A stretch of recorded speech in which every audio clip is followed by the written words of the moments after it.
Quick question. What part of the globe are you tuning in from? Whether it's morning or night where you are, let us know. Now, let's dive into today's story. Chapter 1. The Perfect Illusion. Dominic Dumb.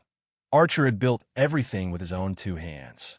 At 42, he transformed from a Special Forces operative to the owner of Sentinel Security, one of the most exclusive private security firms in Boston. His clients included tech billionaires, foreign dignitaries, and celebrities who needed the kind of protection only someone with Dom's particular skill set could provide. His home in Brookline was his fortress, a modernized Victorian with state-of-the-art security systems he'd designed himself. Inside those walls lived what he believed was his greatest accomplishment, his family. Vanessa, his wife of 10 years, had just given birth to their second child, a daughter they'd named Sophia. Their son, Leo, had just turned 8, a precocious kid with Dom's analytical mind and Vanessa's charm. "You sure you've got everything, buddy?" Dom asked, watching Leo pack his backpack for their trip to visit Vanessa and the baby at Massachusetts General. "Yep, I made Mom a card, and I got Sophia that bunny we picked out," Leo replied, carefully placing a small stuffed rabbit into his bag. Dom smiled, ruffling his son's hair.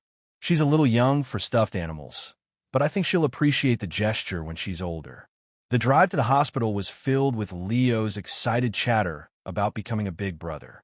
Dom nodded along, hiding the fatigue from the sleepless nights he'd spent at the hospital while Vanessa recovered from a difficult C-section. "Dad, what's it like, having 2 kids now?" Leo asked. Dom glanced at his son in the rearview mirror. "It means I've got twice as much to protect, and twice as much to be proud of." As they walked through the hospital corridors, Dom's phone buzzed. A text from his operations manager about a client emergency. He'd have to deal with it later. Leo skipped ahead toward room 507, where Vanessa had been moved after delivery. Dom trailed behind, balancing a bouquet of lilies and a coffee. He was a few steps from the door when he noticed Leo had stopped abruptly, his small body frozen in the doorway. "Leo," Dom called, quickening his pace. Leo turned, his face pale. He stepped out of the doorway and closed the door gently behind him. "Dad, get under the bed. Now." Leo's voice was barely above a whisper, his eyes wide with urgency. "What? Leo, what are you?" Leo grabbed his father's hand, pulling him toward the adjoining empty room. "Please, Dad. Trust me." Something in his son's expression, fear mixed with determination, triggered Dom's dormant tactical instincts. He followed Leo into the empty room, where the boy immediately dropped to the floor and rolled onto the hospital bed. Dom set down the coffee and flowers and joined him, the cold linoleum pressing against his chest. "Leo, I need you to tell me what's going on," Dom whispered. Footsteps approached in the hallway. Leo's small hand shot out, covering his father's mouth. The footsteps paused, then entered Vanessa's room next door. "Hey, beautiful." A male voice that Dom didn't recognize drifted through the thin wall. "How are my girls today?" Dom's entire body tensed. He moved to get up, but Leo's grip on his arm tightened with surprising strength. "Not yet," Leo whispered, his eyes pleading. "We need to hear everything." Through the wall came Vanessa's laugh, a specific laugh Dom hadn't heard in years. It was her genuine laugh, not the polished one she used for her social media followers or at his company events. "She's sleeping. Come here, I've missed you." Vanessa's voice was sultry, intimate. "I hate sneaking around, V. It's been 8 months. When are you going to tell him?" "After I'm out of the hospital.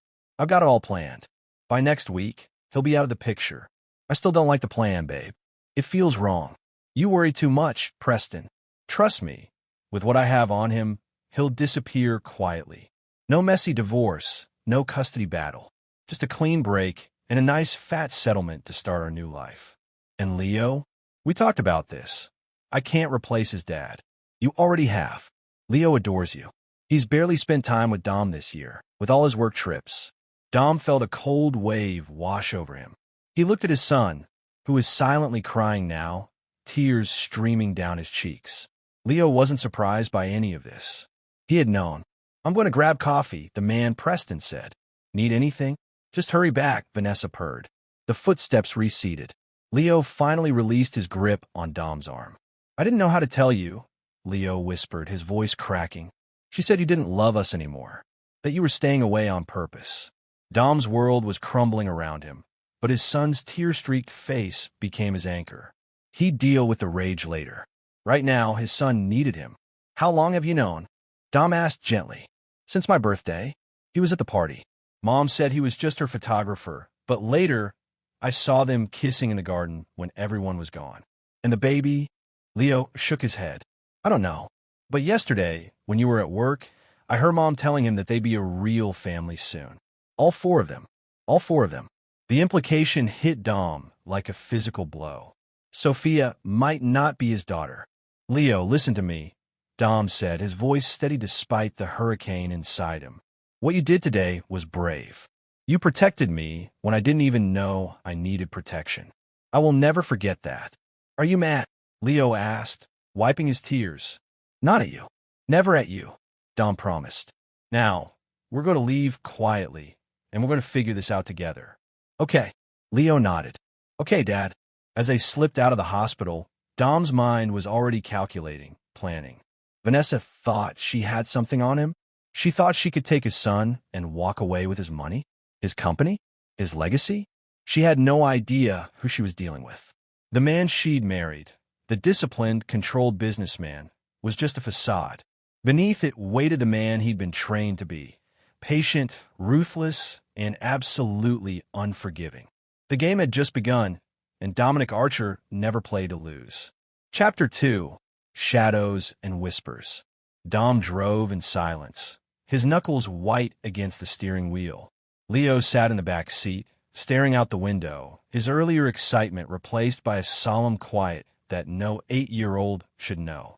We're not going home, are we? Leo finally asked as Dom turned onto the highway, heading north instead of east toward Brookline. Not right now, buddy. We're going to see Uncle Nolan. Nolan Riggs had been Dom's spotter in Afghanistan, the man who'd watch his back through 3 tours. Now he ran a remote lake house in New Hampshire that served as a safe house for Sentinel Security's most valuable clients. Dom had never expected to need it for himself. Is it because of Mom's plan? Leo asked. Dom glanced at his son in the rearview mirror. What do you know about her plan, Leo? Leo fidgeted with his seatbelt. Not much. Just that she says she has dirt on you. That's what she told Preston. That you did bad things overseas, and if you don't give her what she wants, she'll tell everyone. Dom's jaw clenched. His classified operations during his military service were buried deep, or so he thought. How Vanessa had access to that information was a problem for later. Right now, he needed to understand the full scope of her betrayal. Leo, I need to ask you something important, and I need you to be completely honest with me. Has your mother ever had you record our conversations? Or has she ever had you look through my office? Leo looked down, guilt written across his face. Last month, she gave me your office key.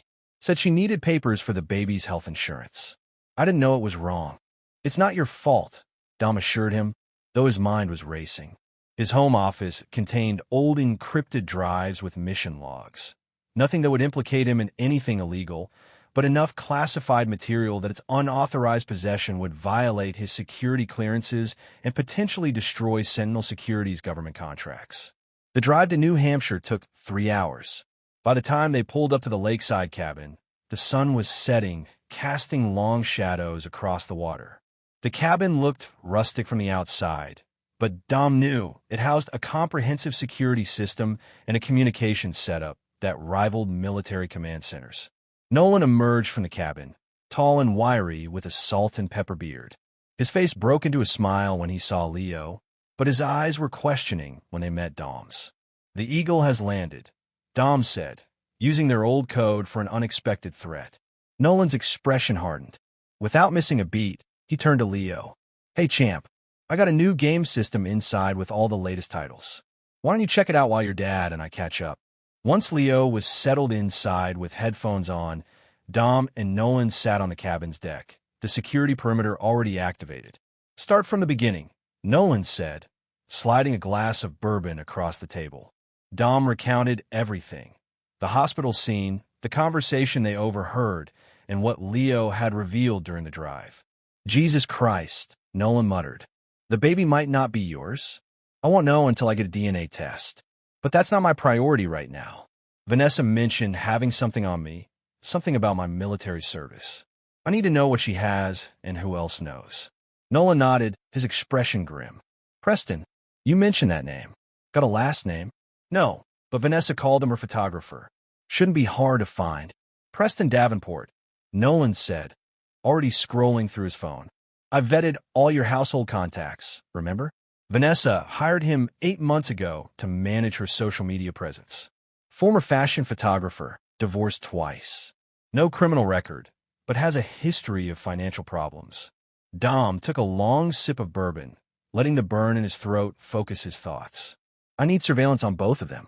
I need to know who they're talking to, what they're planning. And I need it yesterday. Already on it, Nolan replied, typing rapidly. I've got Wilson and Cruz available. Top-notch surveillance, completely off the books. Good. And I need a full digital extraction from all of Vanessa's devices. If she's accessing my classified files, I need to know how deep it goes. That's trickier with her in the hospital, but I know a nurse at Mass General who owes me a favor. We can get to her phone, at least. Dom stared out at the darkening lake, his reflection in the glass door catching his attention. The man looking back at him wasn't the polished security consultant who'd left for the hospital that morning. This was the face he'd almost forgotten, the calculating operative who'd hunted high-value targets across 3 continents. There's something else, Dom said quietly. Leo thinks Vanessa has been grooming him to turn against me, feeding him lies, using him to gather intelligence. Nolan's expression darkened. That crosses a line. Every line has been crossed, Dom replied, his voice cold. Now it's my turn. Inside, Leo had fallen asleep on the couch, the game controller still in his hands. Dom covered him with a blanket, studying his son's face. Leo had Vanessa's delicate features, but the determination in his jaw, that was all Dom. His phone vibrated with a text. The hospital, informing him that Vanessa was asking for him. She must have realized by now that he wasn't coming back. He typed a response. Sorry, emergency with a client. We'll be there first thing tomorrow. The lie came easily. Vanessa had taught him that much, at least. What's the play, Dom? Nolan asked from the doorway. Dom looked up, his decision already made. We gather intelligence. We identify all players. And then we dismantle her plan piece by piece. No rush, no mistakes. And when it's done, Dom's eyes hardened. When it's done, she'll realize that threatening a man like me was the worst mistake of her life. As Nolan left to make calls, Dom sat beside his sleeping son, his mind mapping out the weeks ahead. Vanessa thought she knew him. She thought she could manipulate and discard him. She had no idea what was coming. Chapter 3, Tangled Webs. The next 3 days at Nolan's cabin became Dom's war room. While Leo explored the lakeside property during the day, fishing with Nolan, hiking the surrounding trails, Dom constructed an intricate map of Vanessa's betrayal using the intelligence flowing in from his team. Preston Davenport was 34, a freelance photographer who'd built a reputation shooting for mid-tier fashion magazines before transitioning to the more lucrative world of social media influencers. He'd met Vanessa at a charity gala where she'd been a featured speaker. Within weeks, he was handling all her professional photography. Within 2 months, based on the hotel records Nolan's team had uncovered, they were sleeping together. Financial records show he was nearly bankrupt before hooking up with your wife, Cruz reported via secure video link. Since then, his accounts have seen regular cash deposits, usually 5 to 10 grand a time. Source: Dom asked. Working on it, but I bet my left arm it's coming from your accounts. Vanessa's personal spending has increased by roughly the same amount over the past 6 months. Dom nodded, adding this to his mental calculation. The money didn't matter. What mattered was understanding the full picture. What about Vanessa's digital footprint? He asked. Wilson, the team's cyber specialist, took over the briefing. She's been busy. 3 separate email accounts, one using end-to-end encryption. Heavy communication with a law firm specializing in high-net-worth divorces. And this is where it gets interesting. Emails to a former analyst at the Defense Intelligence Agency. Dom's blood ran cold. Name: Maxwell Bryce. Discharged under less than honorable circumstances 2 years ago. Been freelancing since then, mostly corporate espionage stuff. The pieces were falling into place. Bryce would have had access to classified files, possibly including redacted mission reports from Dom's time in Special Forces. Any direct connection between Bryce and Vanessa? Wilson nodded. Hotel meeting 3 months ago in New York. She told you she was at a wellness retreat, according to your calendar. What about the baby? Dom asked, the question he'd been avoiding. Cruz's expression softened slightly. Hospital records show she requested amniocentesis during the pregnancy. DNA testing was performed, results delivered directly to her. The record doesn't show paternity. Dom absorbed this without visible reaction. And her current status? Discharged from the hospital yesterday. She's at your house with the baby in Preston. She's been calling you nonstop, but as instructed, we've rerouted your calls to appear as if you're in Dubai handling a client emergency. Dom turned to the window, watching Leo skipping stones across the lake with Nolan. His son had been quiet but resilient, asking few questions but observing everything. Dom had explained that they needed to stay away from home for a while, and Leo had simply nodded and asked if they could get his favorite books from the cabin's small library. Have we identified any other players? Dom asked, turning back to the screens.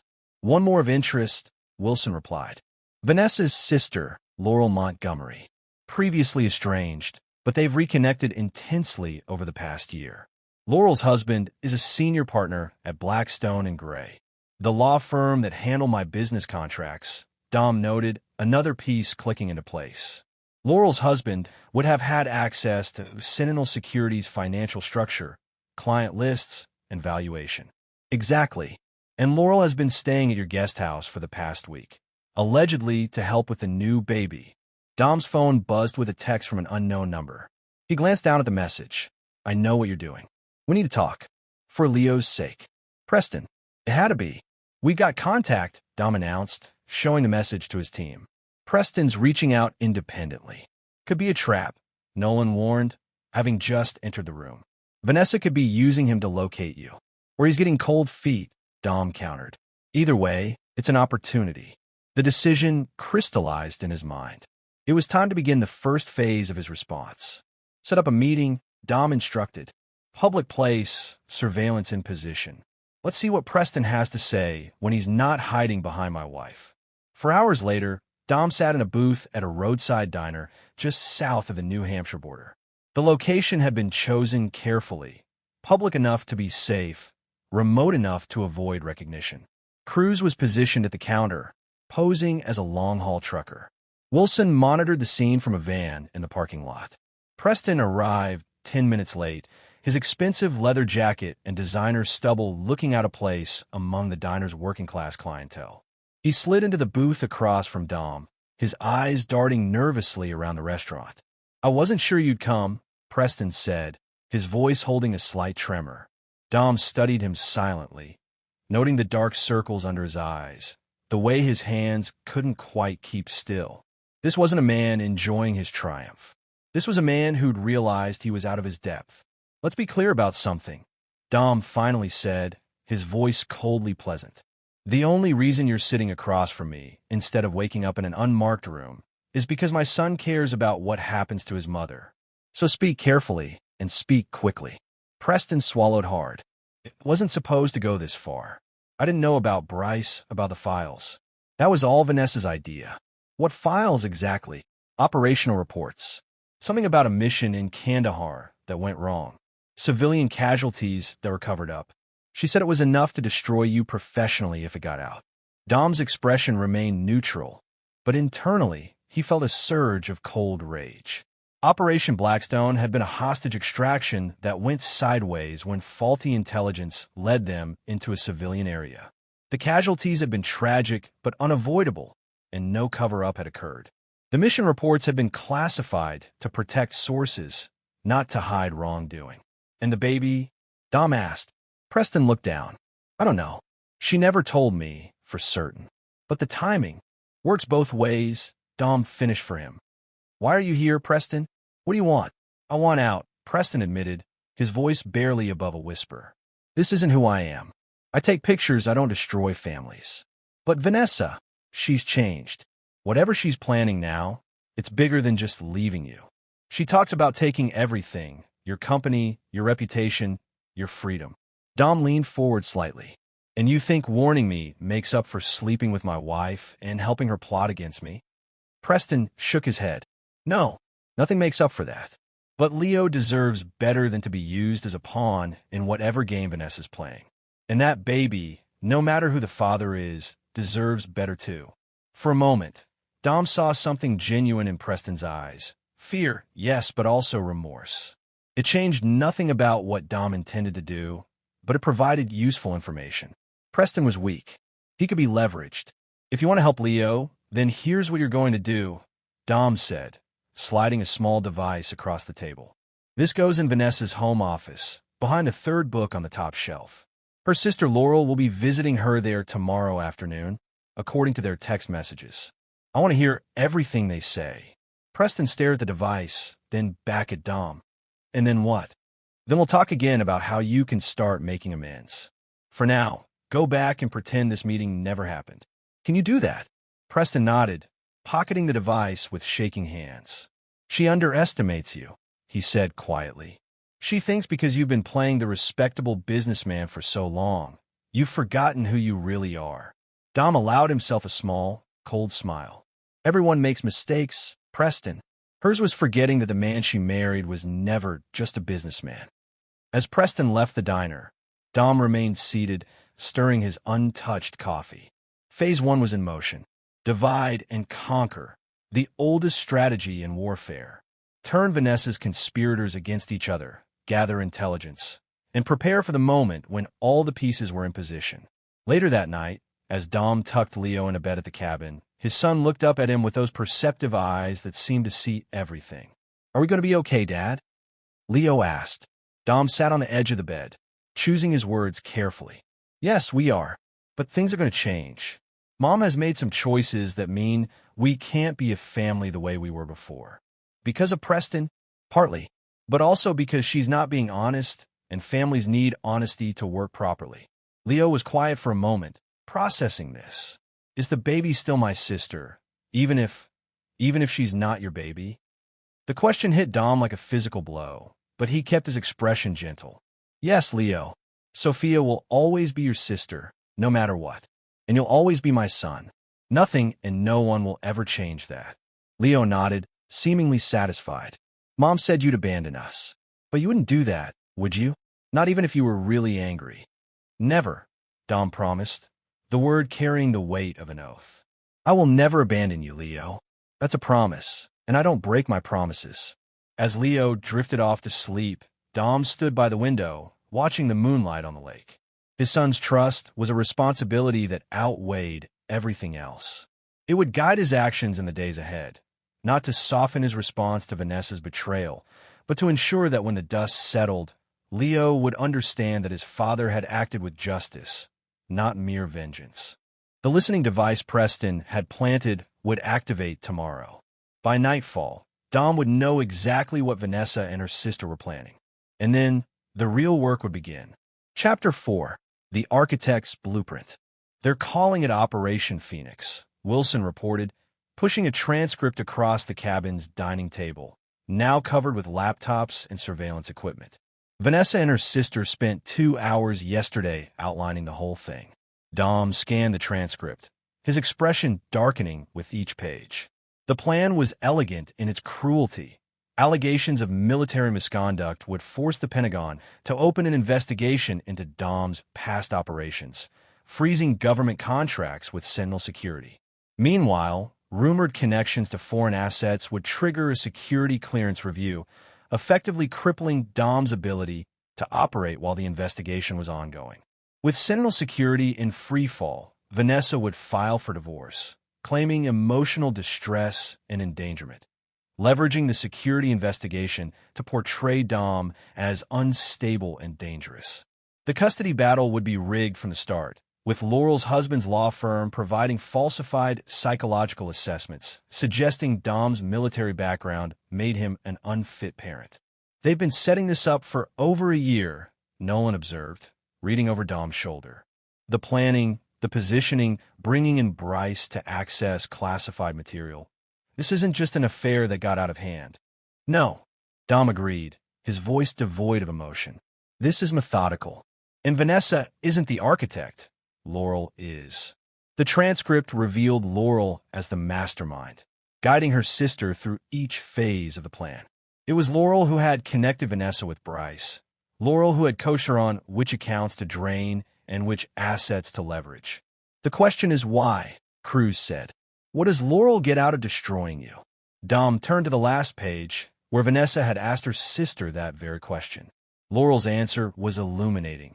Quinn Montgomery will never forget what his precious Sentinel team did to my husband's career. Taking you and the kids away from him is just the beginning. By the time we're done, Sentinel security will be sold for parts, and Montgomery will have nothing but his memories. Quinn Montgomery, Dom stated flatly, my former commanding officer and Sentinel's silent partner. The connection? Nolan asked. 5 years ago, Blackstone and Gray represented a hedge fund trying to acquire Montgomery's previous company. Quinn blocked the deal, and Thomas Montgomery, Laurel's husband, was pushed out of his firm shortly after. The acquisition would have netted him millions in partner bonuses. Dom stood, moving to the map of connections they'd created on the cabin's wall. He added a new name at the top, Thomas Montgomery. This was never about Vanessa and Preston, Dom realized. They're just pawns. This is about Thomas using his wife's sister to get to Quinn through me. Collateral damage, Cruz muttered. No, Dom corrected, his eyes cold. There's no such thing as collateral damage in this scenario. Everyone who participated made their choice. Now, they'll face the consequences. He turned to his team, the strategy already forming in his mind. We need to accelerate the timeline. Vanessa, expect me back from my business trip tomorrow. She'll want to begin the next phase immediately. What's our play? Wilson asked. We beat them at their own game, Dom replied. They want to use classified information against me? Who can play that manipulation game? Nolan, contact General Mercer at the Pentagon. It's time to call in that favor from Islamabad. Nolan nodded, already reaching for his secure phone. Cruz, I need a complete breakdown of Thomas Montgomery's client list for the past decade. Look for patterns, conflicts of interest, anything we can leverage. On it, Cruz confirmed. Wilson, hack Bryce's systems.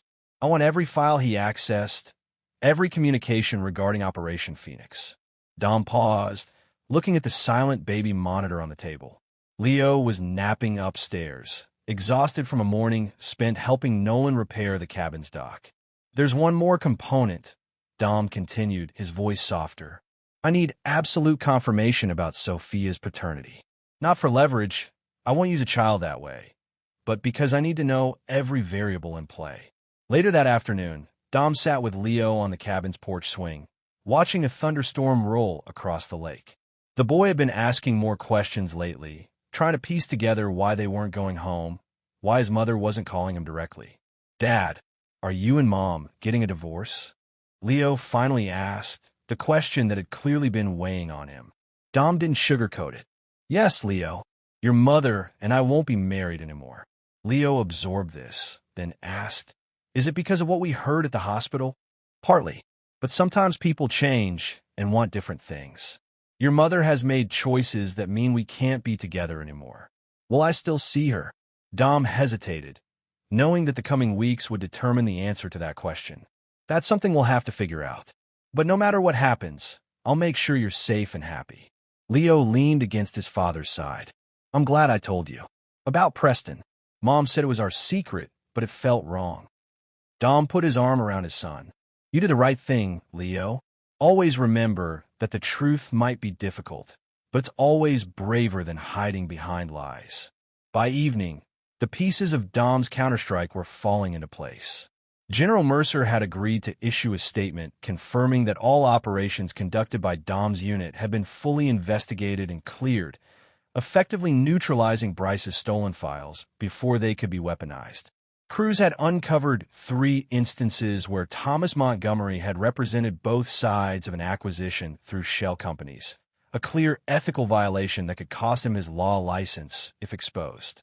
And Wilson had not only recovered all the files Bryce had accessed, but had also planted a digital trail suggesting Bryce was selling classified information to corporate competitors, a trail that would lead federal investigators to his door within days. What about Vanessa? Nolan asked as they reviewed the plan.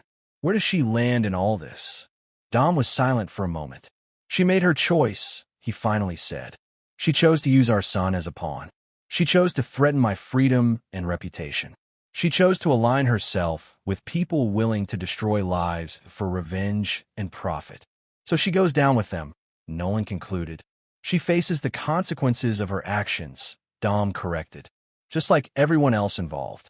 The DNA results for Sophia came in just before midnight. Dom opened the email alone, steeling himself for confirmation of what he already suspected. The clinical language was unambiguous. Based on genetic markers, there was a 0% probability that Dominic Archer was the biological father of Sophia Montgomery. Dom closed the laptop, feeling a strange sense of clarity. The last uncertainty had been removed. Now he could proceed without reservation. Tomorrow, he would return home as if nothing had changed. He would embrace Vanessa, smile at her lies, and begin the intricate dance that would ultimately dismantle her world piece by piece. But first, he had one more call to make. He dialed a number he hadn't used in years. Beckett Security Solutions, a woman's voice answered. I need to speak with Adelaide Beckett, Dom said. Tell her it's Dominic Archer, and I'm calling him my marker from Dubai. Adelaide Beckett had been Dom's first client when he started Sentinel Security. More importantly, she was Thomas Montgomery's ex-wife, and she had been waiting years for an opportunity to settle scores with a man who had left her for a younger woman after 20 years of marriage. As Dom outlined what he needed, Adelaide's laughter came through the phone. Oh, Dominic, she said, I've been waiting for this call. Consider it done. Dom ended the call and went to check on Leo, who was sleeping peacefully. Tomorrow would change everything, but tonight he would watch over his son and prepare for the battle ahead. The board was set. The pieces were in motion, and Dominic Archer was about to remind everyone why crossing him was a mistake no one made twice. Chapter 5. Smoke and Mirrors. Dom's return to the Brookline house was a masterclass in deception. He arrived bearing gifts. A cashmere wrap for Vanessa, an ornate silver rattle for Sophia, and a stack of exotic sweets allegedly from Dubai. His smile was warm, his embrace seemingly genuine as he kissed Vanessa on the cheek. I've missed you, he told her, watching her eyes carefully for any flicker of discomfort. There was none. Her performance was flawless. We've missed you too, she replied, adjusting the baby in her arms. Haven't we, Sophia? Daddy's finally home. The word daddy should have stung, knowing what he now knew, but Dom had moved beyond such reactions. Each lie was now simply evidence, each false smile a confirmation of his course. Leo hung back, his small face solemn until Dom scooped him up in a big hug. There's my boy, Dom said, his affection genuinely breaking through his control facade. Did you hold down the fort while I was gone? Leo nodded, glancing nervously between his parents. Dom had coached him carefully before their return. Act normal. Say nothing about their time at the cabin, followed Dad's lead. The boy was performing admirably, though the strain was visible in his tense shoulders. Preston came by yesterday to take some photos of Sophia for the birth announcement. Vanessa mentioned casually as they moved into the living room. I hope you don't mind. I know we talked about waiting, but everyone's been asking. Not at all, Dom replied smoothly.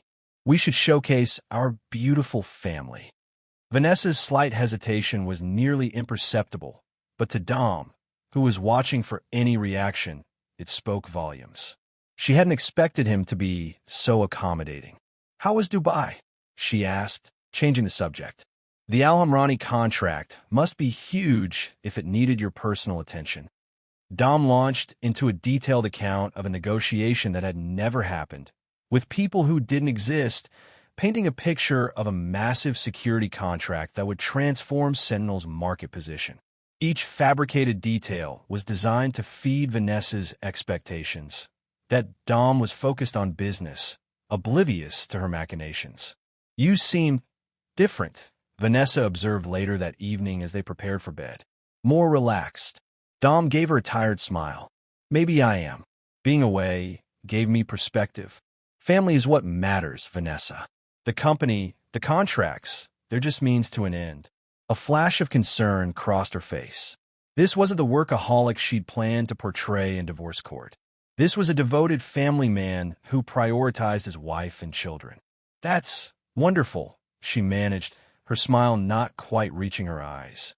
I'm thinking of scaling back my involvement in day-to-day operations, Dom continued, watching her reaction carefully. Quinn's been suggesting it for years. Maybe it's time to listen. The mention of Quinn Montgomery caused a nearly imperceptible tightening around Vanessa's mouth. Whatever makes you happy, darling. As Vanessa slept beside him that night, Dom lay awake, reviewing the day's progress. Phase 1 of his counter-operation was underway. Create uncertainty, disrupt expectations, and monitor the ripple effects. The next morning, those ripple effects became apparent. Vanessa made 3 calls from the garden, speaking in hushed tones that the directional microphone's crews had installed easily captured. The first was to Preston, expressing concern about Dom's changed demeanor. The second was to Laurel, who insisted they accelerate their timeline. The third was to Bryce, instructing him to prepare the classified files for release. By noon, Dom's countermeasures began activating in sequence. First, General Mercer issued his public statement, affirming that all operations conducted under his command have been thoroughly reviewed and found compliant with military protocols. The press release specifically mentioned Operation Blackstone, noting that while tragic, the civilian casualties had resulted from intelligence failures outside the operational team's control. Within an hour, Vanessa received a panic call for Bryce. "The files are worthless now," he hissed, unaware of the surveillance. "Mercer's statement undercuts everything we had. And worse, someone's been in my system. There's evidence I never created, suggesting I've been selling classified information. I'm being set up." "That's not possible," Vanessa insisted. "No one knows what we're doing. Tell that to the federal agents who just contacted my attorney." "I'm going dark, Vanessa. You're on your own." The second domino fell mid-afternoon when Adelaide Beckett's machinations bore fruit. Thomas Montgomery received a call from his firm's ethics committee, requesting his immediate presence regarding serious allegations of professional misconduct. The notification was copied to the State Bar Association.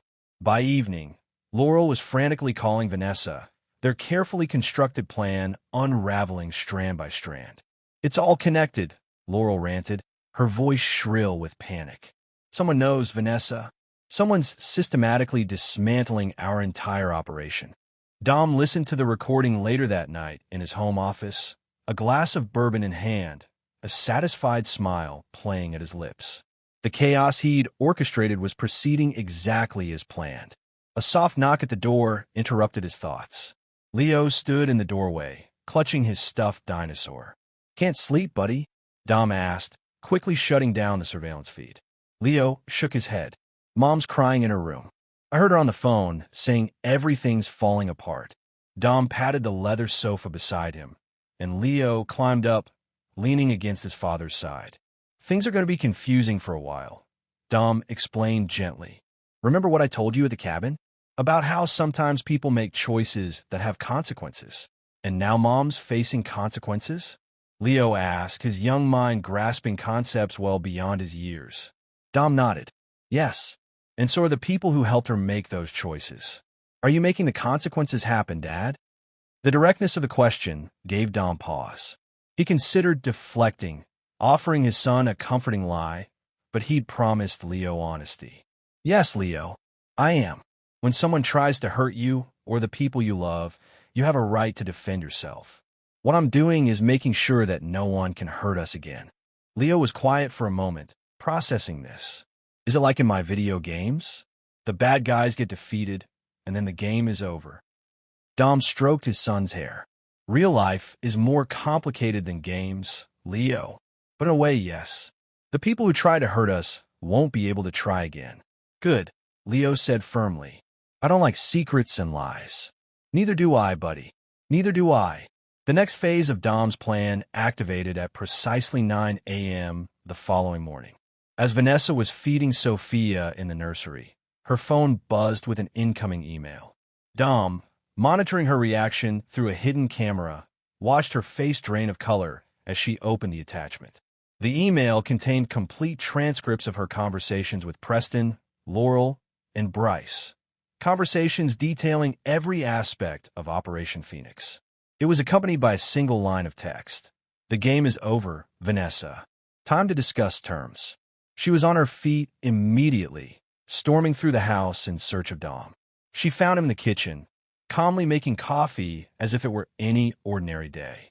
"What have you done?" she demanded, her voice shaking with rage and fear. Dom turned, his expression mild. "I've simply leveled the playing field."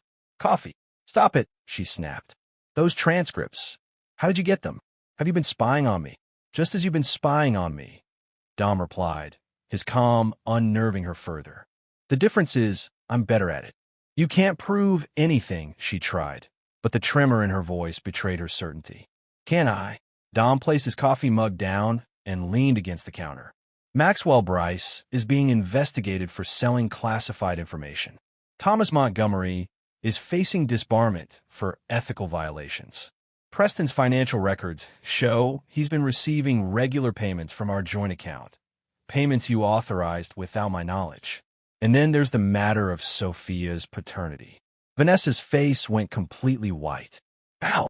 DNA doesn't lie, Vanessa. Unlike you." She sank into a kitchen chair, the magnitude of her defeat washing over her. "What do you want?" "Terms of surrender," Dom stated simply. "You will sign the divorce papers my attorney is preparing. You will relinquish all claims to Sentinel Security and any associated assets. You will move out of this house by the end of the week. And Leo," she whispered, "you will have supervised visitation to be reviewed after 1 year. Whether that visitation expands or ends entirely will depend on your behavior moving forward." "You can't take my son," she protested, a hint of her former confidence returning. "I already have," Dom replied, his voice hardening. "The moment you used him as a tool in your scheme, you forfeited your right to call yourself his mother. The only reason you're getting visitation at all is because Leo still cares about you, though God knows you don't deserve it." "And Sophia?" Vanessa asked, tears now streaming down her face. "Preston is her father. I assume you'll make appropriate arrangements with him." Vanessa looked up, suddenly suspicious. "Preston, what did you do to him?"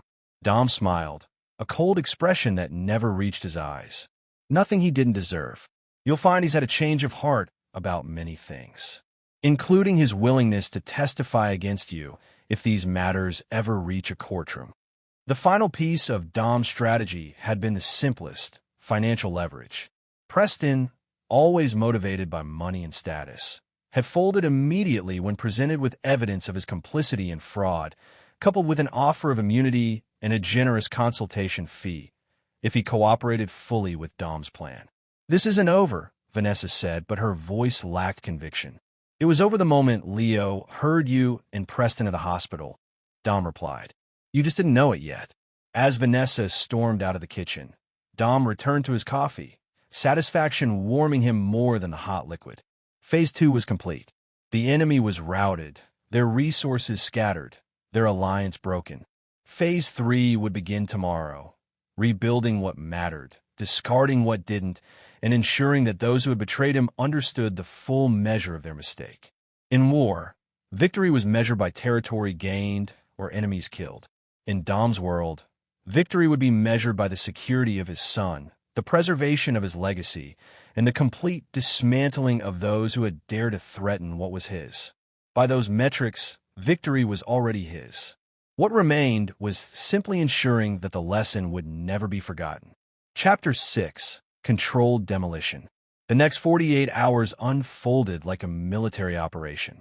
Dom had prepared contingencies for every possible reaction from Vanessa and her co-conspirators. What he hadn't anticipated was the speed of their capitulation. Thomas Montgomery was the first to fall.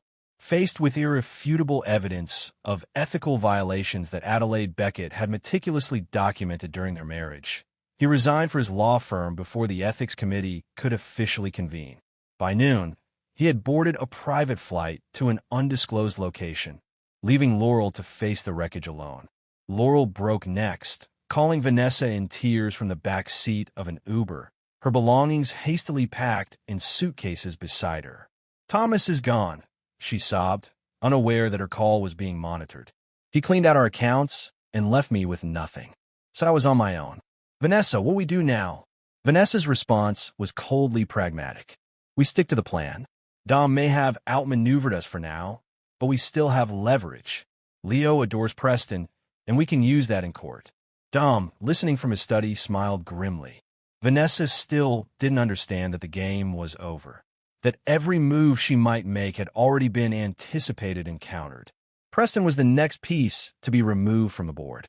He arrived at the Brookline house that evening, ostensibly to check on Vanessa after her confrontation with Dom.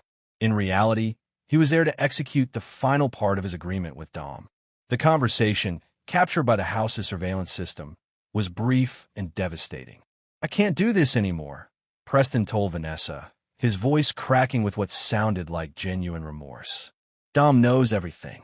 He has recordings, financial records, everything. So what? Vanessa hissed. We knew he'd fight back.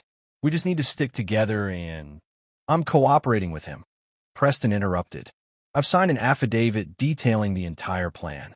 In exchange, he's dropping any potential charges against me. Vanessa's face transformed with fury. You spineless bastard. After everything we've been through, you're betraying me for a deal? Preston looked away, unable to meet her gaze. It's not just that. What we did, using Leo, planning to destroy Dom's life, all of it. It was wrong, Vanessa.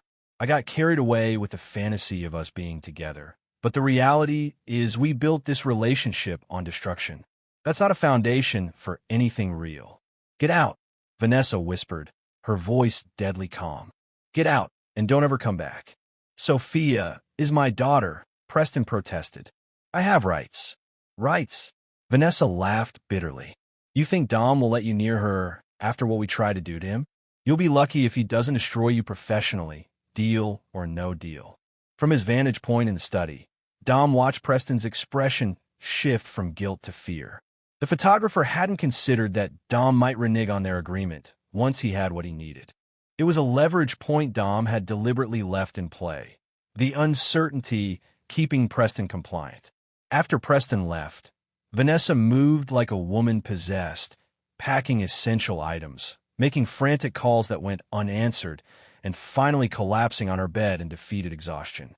The baby monitor captured her whispered conversations with Sophia, promises that Mommy will fix this, alternating with bitter recriminations against everyone who had abandoned her.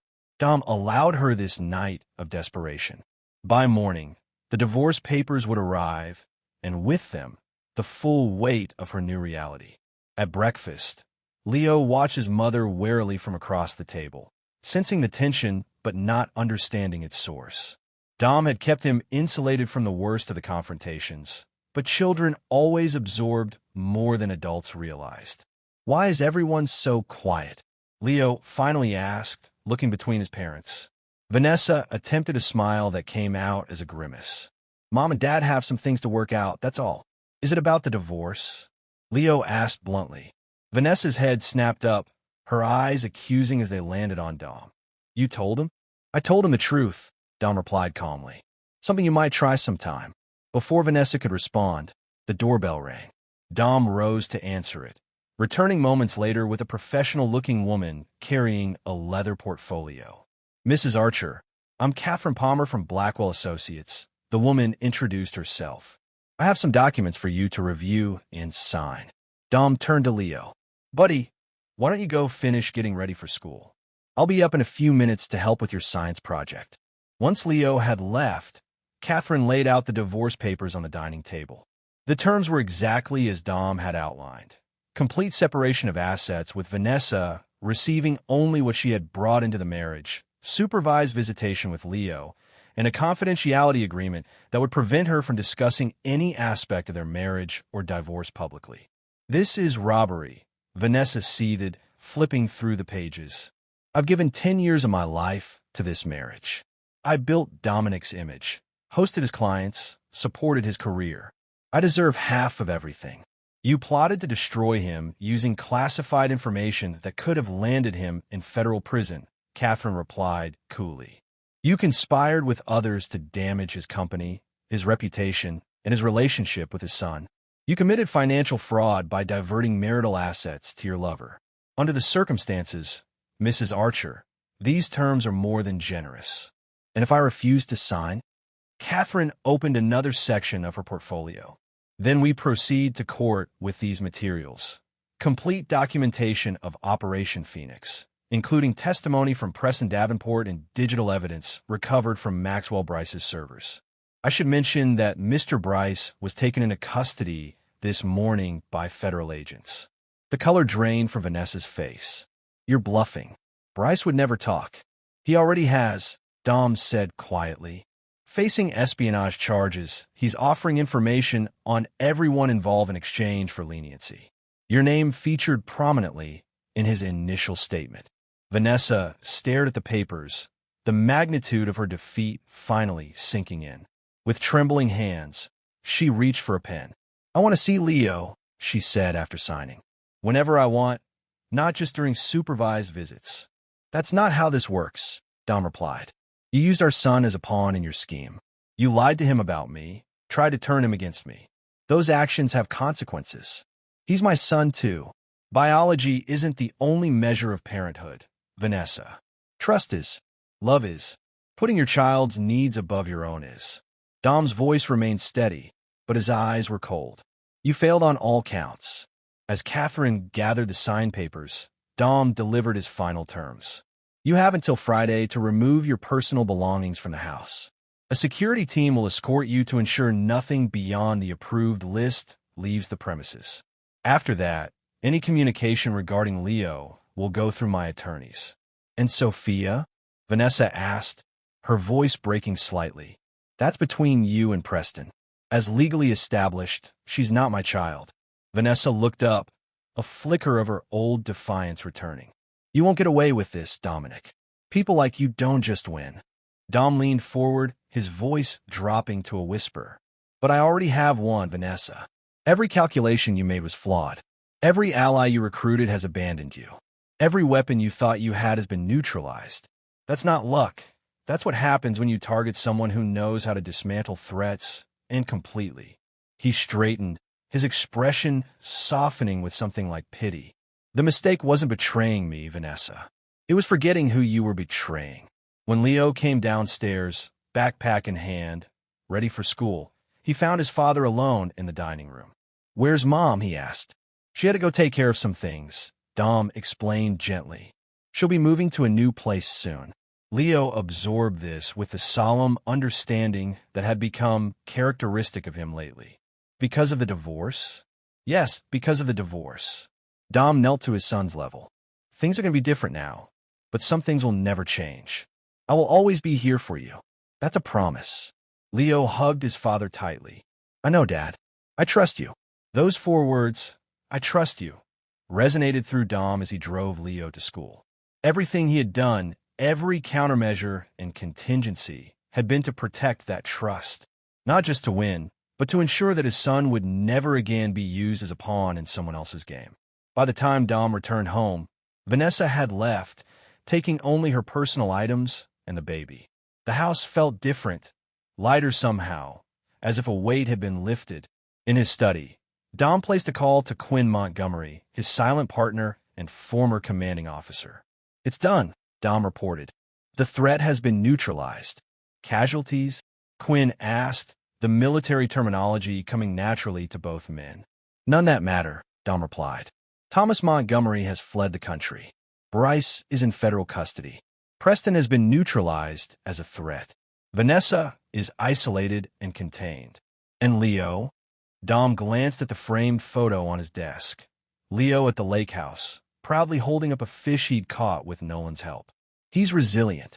He'll be fine. And you, Dom? How are you holding up? Dom considered the question. The rage that had driven him through the past 2 weeks had cooled into something harder, more permanent. Not satisfaction, exactly, but the knowledge that he had protected what mattered most. I'm recalibrating, he finally said, adjusting to the new normal. That's what you always did best, Quinn observed. Adapt and overcome. It's why you're my best operative and why you're my most valued partner now. After ending the call, Dom walked through the silent house, mentally cataloging the changes to come. Leo would need stability, reassurance. The company would require attention after the near miss with their government contracts. And Dom himself would need to find a new balance. The calculated ruthlessness that had served him in the past 2 weeks had to be carefully recontained, channeled into productive outlets. As he stood in the nursery, now empty of Sophia's belongings, Dom felt a momentary pang. Not regret for his actions, but acknowledgement of the collateral effects. A child he had briefly believed was his daughter would grow up without his influence. It was an unfortunate necessity, given the circumstances. His phone buzzed with a text from Nolan. Packages delivered. All targets contained. The final phase of Dom's operation was complete. Thomas Montgomery's financial irregularities had been anonymously reported to authorities in 3 countries. Laurel's involvement in Operation Phoenix had been documented and shared with her employer. Preston's photography client list had received subtle warnings about his professional reliability. None would recover easily. None would pose a threat again. The message had been delivered clearly. Crossing Dominic Archer carried consequences that extended far beyond the immediate confrontation. As Dom closed the nursery door, he felt the chapter ending. The betrayal, the counterattack, the resolution, all completed with the precision and thoroughness that had defined his military career. What remained now was to rebuild, a task Dom approached with the same determination that had destroyed his enemies. Leo deserved nothing less than his father's full commitment to creating a secure, stable future. For Dom, that future would be guided by the same principle that had driven his response to Vanessa's betrayal.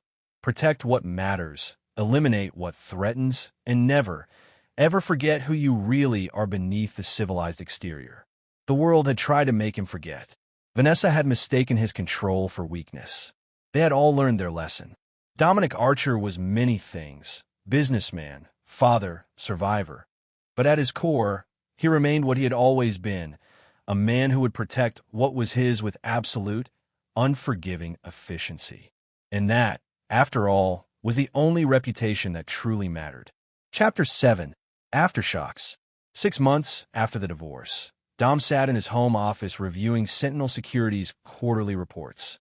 The company had not only recovered from a near miss with their government contracts, but had expanded into new markets under Dom's refocused leadership. The living room downstairs echoed with the sound of Leo's laughter as he played video games with Nolan, who had become a regular visitor and something of an uncle figure to the boy. Life had found a new rhythm. Leo spent weekdays with Dom and alternate weekends with Vanessa under the supervision of a court-appointed guardian. The arrangement had been working well enough, though Dom remained vigilant, monitoring these visits through discreet channels to ensure Vanessa didn't attempt to manipulate their son again. A knock at his office door interrupted Dom's thoughts. Leo stood in the doorway, his expression serious. "Dad, can we talk?" Dom closed his laptop immediately. "Of course, buddy. What's on your mind?" Leo settled into the leather chair across from Dom's desk, his legs swinging slightly as they didn't quite reach the floor. At 9 now, he was growing taller, but still retained the innocence Dom fought fiercely to protect. "Mom wants me to come live with her and Sophia," Leo said without preamble. "She says her new apartment has a room all set up for me, with a better gaming system than the one here." Dom kept his expression neutral despite the surge of cold anger he felt. "I see. And what did you tell her?" "That I like living with you," Leo replied simply, "and that I don't need a fancy gaming system to be happy." Pride warmed Dom's chest. That was a mature response. "She got mad," Leo continued. "Said you've turned me against her and that you're keeping me away from my sister." Dom leaned forward, choosing his words carefully. "Leo, your mother is going through a difficult time adjusting to our new situation. Sometimes when people are hurt or angry, they say things that aren't fair or true." "I know," Leo said with a wisdom beyond his years. "She does that a lot now." "Has she said other things that bothered you?" Dom asked, his voice gentle but alert. Leo shifted uncomfortably. "She says you're dangerous, that you hurt people who cross you, that you destroyed her life because you're controlling and can't stand losing." Each accusation hit Dom like a physical blow.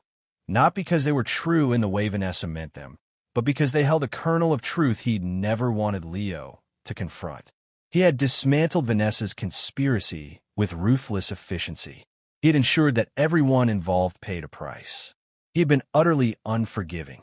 Leo, Dom began carefully, when people try to hurt you or the people you love, you have a right to defend yourself. Remember when we talked about this during the divorce? Leo nodded. You said it was like in my games, the bad guys get defeated. That's right. Your mother made choices that could have hurt both of us very badly. I did what was necessary to protect us, but I never did anything illegal or wrong. The last part wasn't entirely true, but Dom justified the lie as protection for Leo's innocence. I know, Dad, Leo said with unexpected certainty. That's why I told her I wanted to stay with you. You always tell me the truth, even when it's hard. Relief washed over Dom. Despite Vanessa's attempts to poison their son against him, Leo's trust remained intact. There's something else, Leo added hesitantly. Mom's new boyfriend was there. He kept calling me sport and trying to give me high fives. It was weird. New boyfriend. This was the first Dom had heard of anyone new in Vanessa's life. His intelligence network had apparently missed this development. His name's Bryant. He's loud and tries too hard to be my friend. Mom says he's going to be around a lot from now on. Dom filed this information away for immediate investigation. How does that make you feel? Leo shrugged. I don't know. I don't like him, but Mom seems happier when he's there. Less angry. Well, that could be a good thing, Dom suggested, though his instincts were already raising alarms. If someone makes your mom happy, that might make your visits more pleasant. Later, after Leo had gone to bed, Dom initiated a thorough background check on Bryant Walcott, Vanessa's new companion. The preliminary results were concerning. 2 previous restraining orders from ex-girlfriends, a dismissed assault charge, and significant gambling debts. Not the kind of man Dom wanted anywhere near his son. Dom's first instinct was to confront Vanessa directly, to demand she end a relationship or lose her visitation rights entirely. But strategic thinking prevailed. Direct confrontation would only reinforce Vanessa's narrative that Dom was controlling and vindictive. A more subtle approach was required. The next morning, Dom called Ava Brennan, the court-appointed supervisor for Leo's visits with Vanessa. Ms. Brennan, I understand there was an unauthorized adult present during Leo's visitation this weekend. Dom began, his tone professional but concerned. Mr. Archer, I assure you that Mr. Walcott's presence was brief and supervised. Ava replied defensively. Ms. Archer informed me he would be stopping by to drop off some groceries. I didn't see any harm in a brief introduction. The custody agreement specifically states that all adults who will have contact with Leo must be vetted and approved in advance, Dom reminded her. Given Mr. Walcott's history of domestic violence accusations, I'm concerned about your judgment in this matter. Ava's shocked silence confirmed she hadn't bothered to research Bryant's background. I wasn't aware of any such history. I've forwarded the relevant documents to your agency supervisor and the family court. In the meantime, I trust you'll ensure no further unauthorized contact occurs. By that afternoon, Vanessa was calling Dom in a fury. He let the call go to voicemail, preferring to have her rage documented rather than engaging directly. Her message was exactly what he expected: accusations of spying, controlling behavior, and manipulation of the court system. Dom responded with a brief text.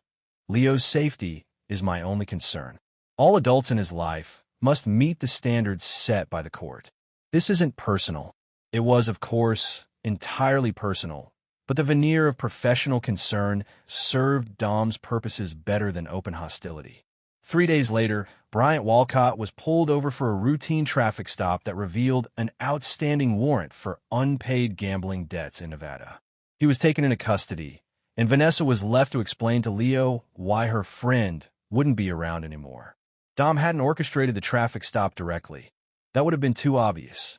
Instead, he'd simply ensured that Bryant's outstanding warrants were properly updated in the national database that local police checked routinely. A small domino that, once tipped, fell exactly as anticipated. When Leo returned from his next weekend visit, he seemed lighter, more relaxed. Bryant's gone, he announced as Dom drove him home. Mom says he wasn't right for our family anyway. How do you feel about that? Dom asked carefully. Good, Leo admitted. He was always looking at my iPad when I wasn't using it. Like he was checking stuff. Dom's hands tightened on the steering wheel. Did you tell your mom about that? Leo nodded. She said I was imagining things. But I wasn't, Dad. I caught him twice. That evening, Dom initiated another layer of security protocols for all their devices and accounts. If Bryant had been attempting to access Leo's electronics, the target wasn't the 9-year-old's game progress. It was information about Dom, about Sentinel security, about the divorce settlement. It seemed Vanessa hadn't learned her lesson after all. She was still looking for leverage, still attempting to find a weakness in Dom's armor. The realization settled like ice in Dom's veins. He had been monitoring but not actively countering, believing the threat contained rather than eliminated. That had been a mistake, one he wouldn't make again. Nolan, Dom said when his friend answered his late-night call, I need a complete surveillance refresh on Vanessa. Digital, physical, financial, everything. There's something happening we're missing. You think she's making another play? Nolan asked, immediately alert. I know she is. The question is what, and with whom? The enhanced surveillance yielded results within days.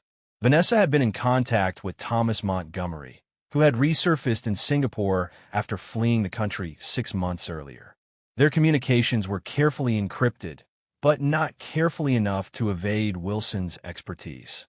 The content of those communications was alarming. Thomas had apparently rebuilt some of his financial resources and was offering Vanessa an opportunity for appropriate compensation for her losses if she could provide certain proprietary information about Sentinel Security's new government contracts. Corporate espionage. Vanessa was contemplating crossing the line from personal betrayal to federal crime. Dom's initial impulse was swift, decisive action.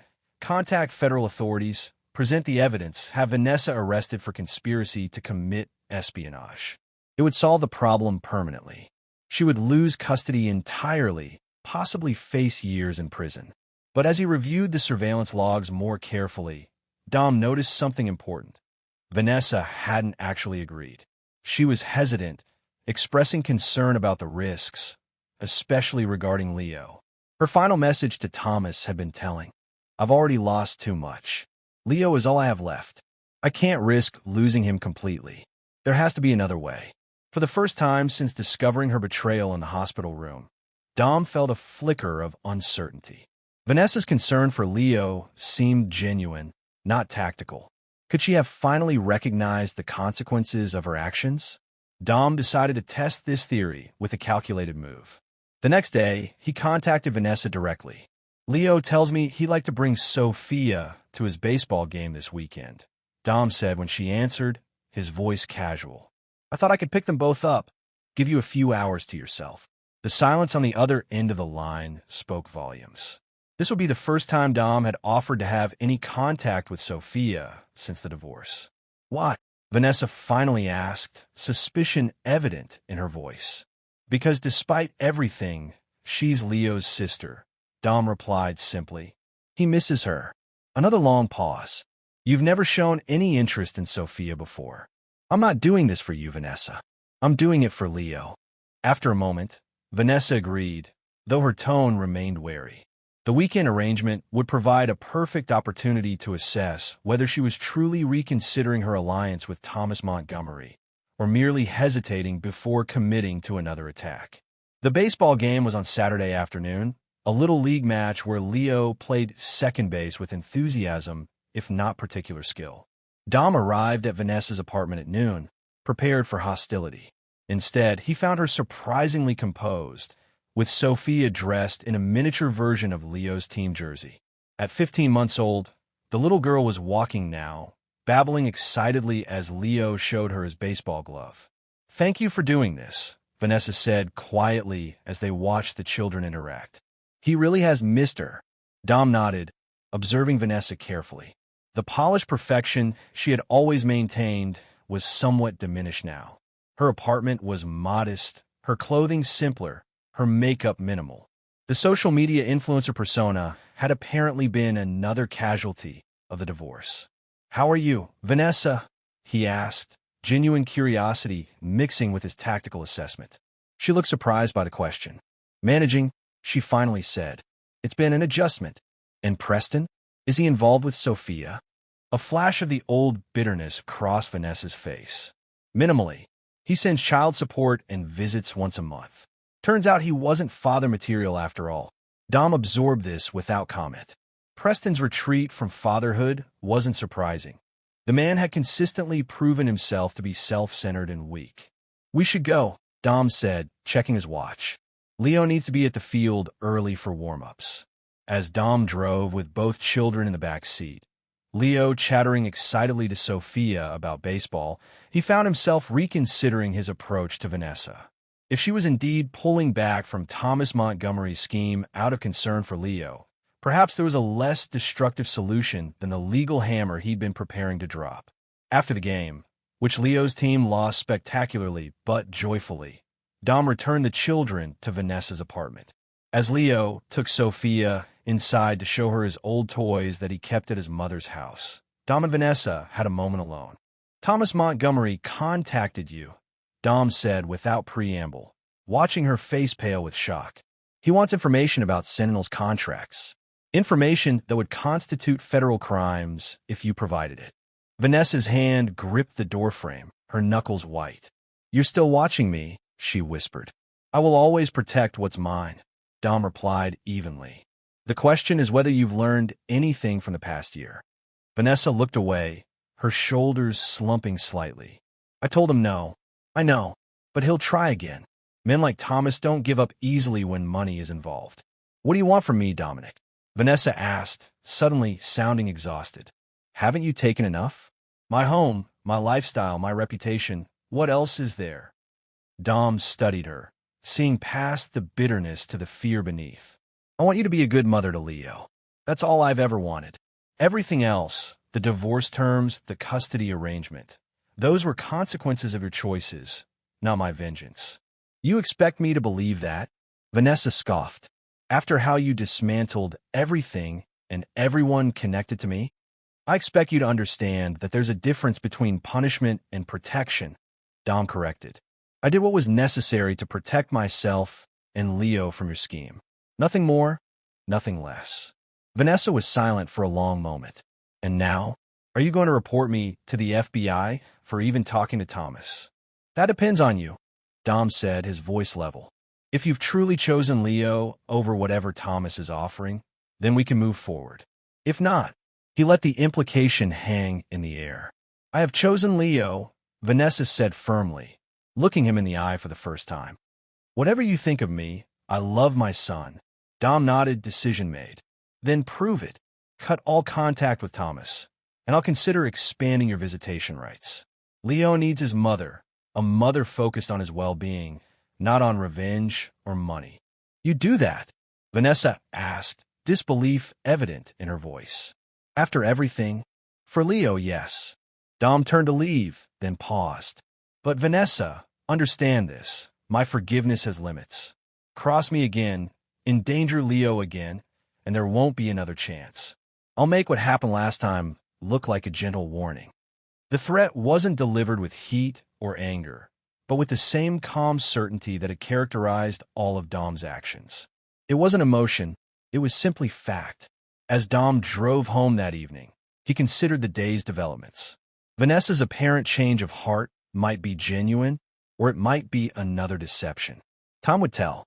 But for Leo's sake, Dom was willing to allow for the possibility of redemption, closely monitored redemption, with contingency plans in place should Vanessa revert to her old patterns. That night, as Dom tucked Leo into bed, his son was unusually thoughtful. "Dad," he said sleepily, "it was nice having Sophia at my game today. Like we were still sort of family." Dom smoothed Leo's hair back from his forehead. "Families come in all different forms, buddy. What matters is that the people in them love each other and look out for each other." "Do you think Mom still loves us?" Leo asked, the question piercing in its innocence. Dom considered his answer carefully. "I think she loves you very much in her own way, and she's trying to be better at showing it. But she doesn't love you anymore." "No, she doesn't," Dom confirmed gently. "And that's okay. Sometimes people grow apart." Leo's eyes were already closing as he murmured, "I'm glad you didn't grow apart from me." "Never," Dom promised, kissing his son's forehead. "Not in a million years." As Dom left Leo's room, his phone buzzed with a text from Wilson. Encrypted communication from V to TM just intercepted. Text reads, "I'm out. Don't contact me again. My son comes first now." For the first time in over a year, Dom felt something like cautious optimism about Vanessa's place in their lives. Not trust, never that again, but perhaps a workable arrangement that prioritized Leo's well-being over old grievances. It wasn't forgiveness. Dom's nature didn't allow for that, but it was perhaps the beginning of a different kind of resolution, one that looked forward rather than back, that built something new rather than merely avenging what had been destroyed. For Leo's sake, Dom was willing to try. But as he activated the house's security system for the night, he knew that beneath his willingness to accommodate Vanessa's apparent change of heart, the vigilance remained. The protection of what was his would never waver, never soften. That was simply who Dominic Archer was, and who he would always be. Chapter 8. The Devil's Bargain. 3 weeks after the baseball game, Dom received an unexpected call from Quinn Montgomery. His former commander and business partner rarely reached out directly unless the matter was urgent. "We need to talk," Quinn said without preamble. "In person. The usual place, 2 hours."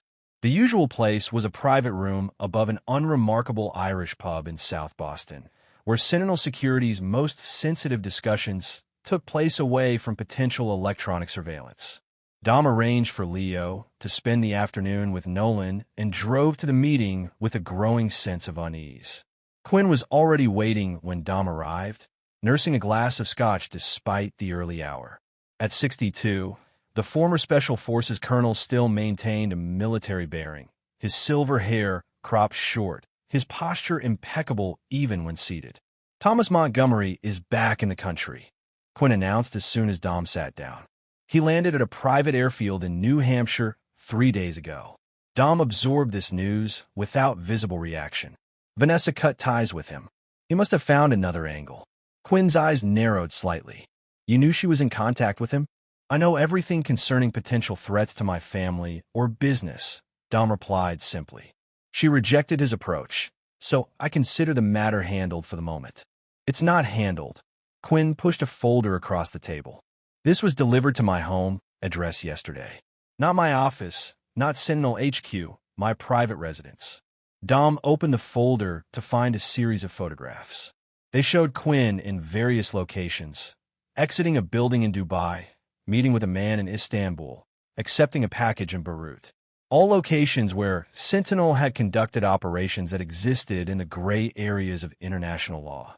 "These were taken by one of our own teams," Dom observed, recognizing the quality and angles of the surveillance photos. "Someone with access to our operational archives." Quinn nodded grimly. "Thomas has found a mole inside Sentinel. Someone with high-level access." The implications were immediate and severe. Sentinel Security operated within legal boundaries for its public-facing contracts, but a significant portion of their revenue came from discrete operations for government agencies and private clients that required absolute confidentiality. Exposure would mean the end of the company and possible criminal charges for both Dom and Quinn. "What's the demand?" Dom asked, knowing there would be one. $10 million and our permanent withdrawal from several key markets where Thomas is attempting to rebuild his business interests. Quinn's expression hardened. "And a personal demand for you. Full custody of Leo transferred to Vanessa." Dom's blood went cold. "Vanessa's involved after all." "That's what I initially assumed," Quinn agreed. "But look at the last page." The final document in the folder was a surveillance photo of Vanessa's apartment building. The timestamp showed it was taken just 2 days earlier. Vanessa was visible through her living room window, talking on the phone. The message scrawled across the bottom of the photo was chilling. "She's next if you don't comply. Her or the boy." It's not a partnership, Dom realized. It's a threat against her as well. "Thomas is out for maximum damage," Quinn confirmed. "He doesn't just want money or business advantage. He wants revenge against everyone he holds responsible for his downfall. You, me, and apparently Vanessa for failing to deliver what she promised." Dom's mind was already racing through scenarios, cataloging vulnerabilities, identifying potential countermeasures. The mole is our first priority. We need to identify and neutralize that threat immediately. Already in progress. I've initiated protocol blackout. All systems locked down, all personnel under review, communication restricted to secure channels only. Protocol blackout was Sentinel's most extreme security measure, designed to isolate and identify internal threats. It was disruptive to operations, but thorough. Timeline, Dom asked. 72 hours maximum to identify the source. But Thomas will move before then. The deadline for our response is tomorrow at midnight. Dom stood, decision made. Implement full protection protocols for your family. I'll do the same for Leo and Vanessa. Quinn looked surprised. Vanessa? After everything? She's Leo's mother, and she's being targeted because of her connection to me. Dom replied simply. I protect what's mine, even the parts that have betrayed me. As Dom left the meeting, he called Nolan, instructing him to take Leo directly to the lake house safe location rather than returning home. Next, he contacted crews to establish surveillance on Vanessa's apartment. Finally, he reached out to Vanessa herself. We need to talk, he said when she answered. It's urgent. I'm on my way to your apartment now. What's happening? Vanessa asked, alarm evident in her voice. I'll explain when I get there. For now, stay inside, keep Sophia with you, and don't open the door for anyone but me. When Dom arrived at Vanessa's apartment 20 minutes later, she met him at the door with Sophia on her hip, her expression a mixture of fear and defiance. What's going on, Dominic? Where's Leo? Leo is safe, Dom assured her, stepping inside and immediately checking the apartment's sight lines and potential vulnerabilities. The corner unit on the 4th floor had decent security, but nothing that would stop a determined professional. He's with Nolan at a secure location. A secure. Vanessa broke off, realization dawning. This is about Thomas, isn't it? Dom turned to her, studying her reaction carefully. He's back in the country, and he's made threats against both you and Leo. Vanessa's face paled as she clutched Sophia tighter. I told him I was out. I cut all contact weeks ago, just like I promised you. I know, Dom acknowledged, surprising even himself with his certainty in her truthfulness. This isn't about recruiting you anymore. It's about punishing everyone involved in his downfall, including you for failing him. Vanessa sank onto the couch, visibly shaken. What does he want? Money, business concessions, and full custody of Leo transferred to you. Vanessa's head snapped up. I never asked for that. I've accepted the custody arrangement. I wouldn't. I believe you, Dom interrupted, the admission clearly startling her. Thomas is acting alone now, using leverage against all of us. For a moment, Vanessa looked genuinely moved by Dom's trust, however limited. Then practicality reasserted itself. What do we do? You and Sophia need to come with me to a secure location. My team is already monitoring the building, but this apartment isn't safe enough if Thomas has hired professionals. Vanessa nodded, already moving toward the bedroom. I'll pack a bag for Sophia. How long will we be gone? Until the threat is neutralized, Dom replied, not sugarcoating the situation. Pack for at least a week. While Vanessa prepared, Dom conducted a thorough sweep of the apartment, checking for surveillance devices or signs of previous intrusion. He found nothing obvious, but the hairs on the back of his neck were standing up, the familiar warning sensation from his operative days that something wasn't right. We need to move quickly, he told Vanessa when she returned with a small suitcase and Sophia's diaper bag. Stay close to me, keep Sophia covered, and move directly to the vehicle when I say so. Dom's security team had positioned an armored SUV in the building's underground parking garage.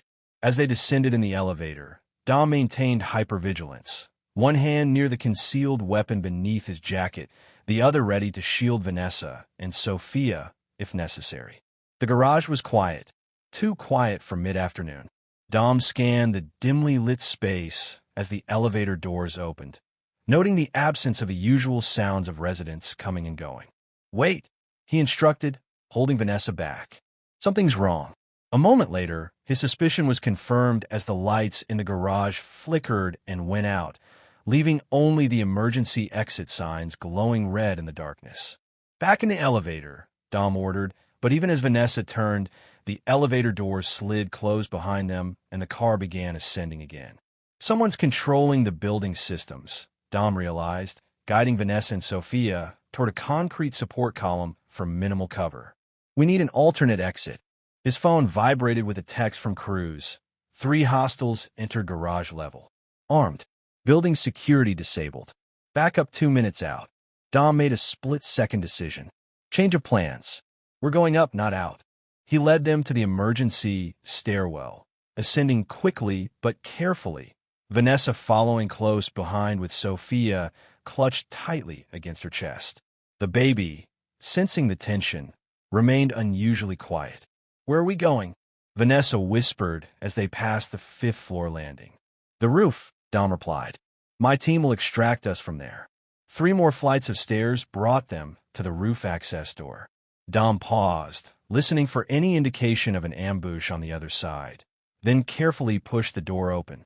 The roof was clear, a flat expanse of gravel and ventilation equipment beneath the afternoon sun. Dom guided Vanessa to a position behind an air conditioning unit, out of sight from the stairwell and with a clear view of the approaching streets. "Cruz," Dom spoke into his communications device. "Roof extraction required. 3 packages, priority 1. "Copy that," came the response. "Helicopter diverted. ETA 8 minutes. Dom turned to Vanessa, who was pale but composed, her arms steady around Sophia. "Helicopter will be here in 8 minutes. We hold this position until then." "Are they coming for us?" Vanessa asked, her voice barely audible over the wind. "Yes," Dom confirmed, checking his weapon. "But they'll have to come through that door, and I'll be waiting for them." Vanessa's expression shifted from fear to something like determination. The question surprised Dom. The Vanessa he had known, the calculating socialite who had plotted his downfall, wouldn't have asked how to help. She would have focused solely on her own survival. "If someone other than me or my team approaches you, use this." Dom handed her a small canister of military-grade pepper spray. "Aim for the eyes, then run. The helicopter will have Sentinel personnel aboard who will recognize you." Vanessa took the canister, her fingers briefly touching Dom's. "I'm sorry," she said suddenly, "for everything. I know it doesn't change anything, but I need to say it." Before Dom could respond, the roof access door crashed open. 2 men in tactical gear emerged, weapons raised. Dom was already moving, pushing Vanessa and Sophia lower behind cover as he fired 2 precise shots. The first attacker fell immediately. The second managed to get off a wild burst of fire before Dom's 3rd shot found its mark. The bullets pinged harmlessly against the metal housing of the AC unit, well away from where Vanessa and Sophia were sheltered. "Stay down," Dom instructed, moving to secure the doorway. The sound of approaching helicopter rotors was now audible in the distance. Dom checked the 2 fallen attackers, confirming they were incapacitated. They weren't dead. Dom's shots had been carefully placed to disable rather than kill, minimizing complications with law enforcement later. A quick search yielded no identification, but their equipment was high-end military-grade. Not local thugs, but professional mercenaries. 3 minutes to extraction, Dom reported back to Vanessa. "We're clear for now." But even as he spoke, his instincts screamed a warning. The attack had been too straightforward, too easily repelled. Men of this caliber would have had a more sophisticated approach, unless... "It's a diversion," Dom realized, spinning back toward Vanessa just as the roof access door at the opposite end of the building, the service stairwell he'd overlooked, burst open. A 3rd attacker emerged, already targeting Vanessa. Dom's reaction was instantaneous, his body moving on combat-honed instinct. 3 rapid shots, each finding their mark despite the distance. The attacker crumpled, his weapon clattering across the gravel. But not before he'd gotten off a single shot. Dom turned to see Vanessa clutching her arm, blood seeping between her fingers. Sophia was wailing now, frightened by the gunfire and her mother's pain. "How bad?" Dom demanded, reaching her side in seconds. "Just a graze," Vanessa grimaced, her face pale but her voice steady. I'll be fine. Sophia's not hurt. Dom quickly examined the wound, a deep graze that would need stitches but wasn't life-threatening. He applied a field dressing from the compact medical kit he always carried, securing it tightly around Vanessa's upper arm. The helicopter's almost here, he assured her, the sound of rotors now much closer. You'll have medical attention in minutes. Vanessa looked up at him, her eyes clear despite the pain. You saved us. After everything I did, you still came for me. I told you, Dom said simply. I protect what's mine. That includes Leo's mother and sister, regardless of the past. The helicopter appeared over the edge of the building, hovering as it prepared to land on the designated area of the roof. Dom helped Vanessa to her feet, supporting her as they moved toward the aircraft with Sophia still clutched protectively in her uninjured arm. As they reached the helicopter, Dom's phone vibrated with an incoming call from Quinn. He answered immediately. We've identified the mole.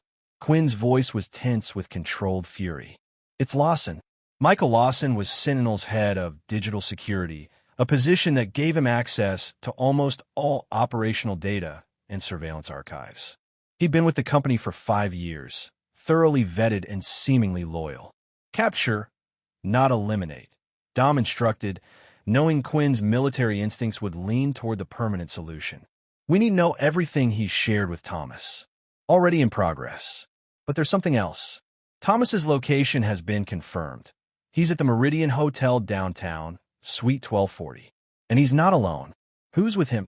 Dom asked, though he already suspected the answer. Preston Davenport. The revelation sent a surge of cold anger through Dom. Preston, weak, cowardly Preston, had aligned himself with Thomas after all. Perhaps seeking revenge for his own losses, perhaps simply following the money. Either way, he had made his final mistake. Secure Lawson, Dom ordered. I'll handle Thomas and Preston personally. As Dom helped Vanessa and Sophia board the helicopter, he made his decision. Vanessa and the baby would go to the lake house with Leo, protected by Nolan and a full security team. Dom would deal with Thomas Montgomery and Preston Davenport, ending the threat once and for all.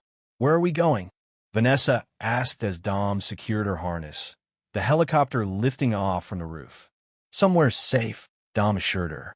Leo is already there waiting. Relief washed over Vanessa's face at the mention of their son. And you? Are you coming with us? Dom's expression hardened. I have business to attend to first. Thomas and Preston need to understand that this ends now. Fear flickered in Vanessa's eyes, but not for herself. Be careful, she said quietly, surprising him again. Leo needs you. For a moment, Dom saw a glimpse of the woman he had once believed Vanessa to be, someone capable of putting their son's needs above her own desires or grievances. It changed nothing about their past, but offered a glimmer of hope for a more functional future for Leo's sake. I'll be back by morning, Dom promised, stepping away as the helicopter gained altitude.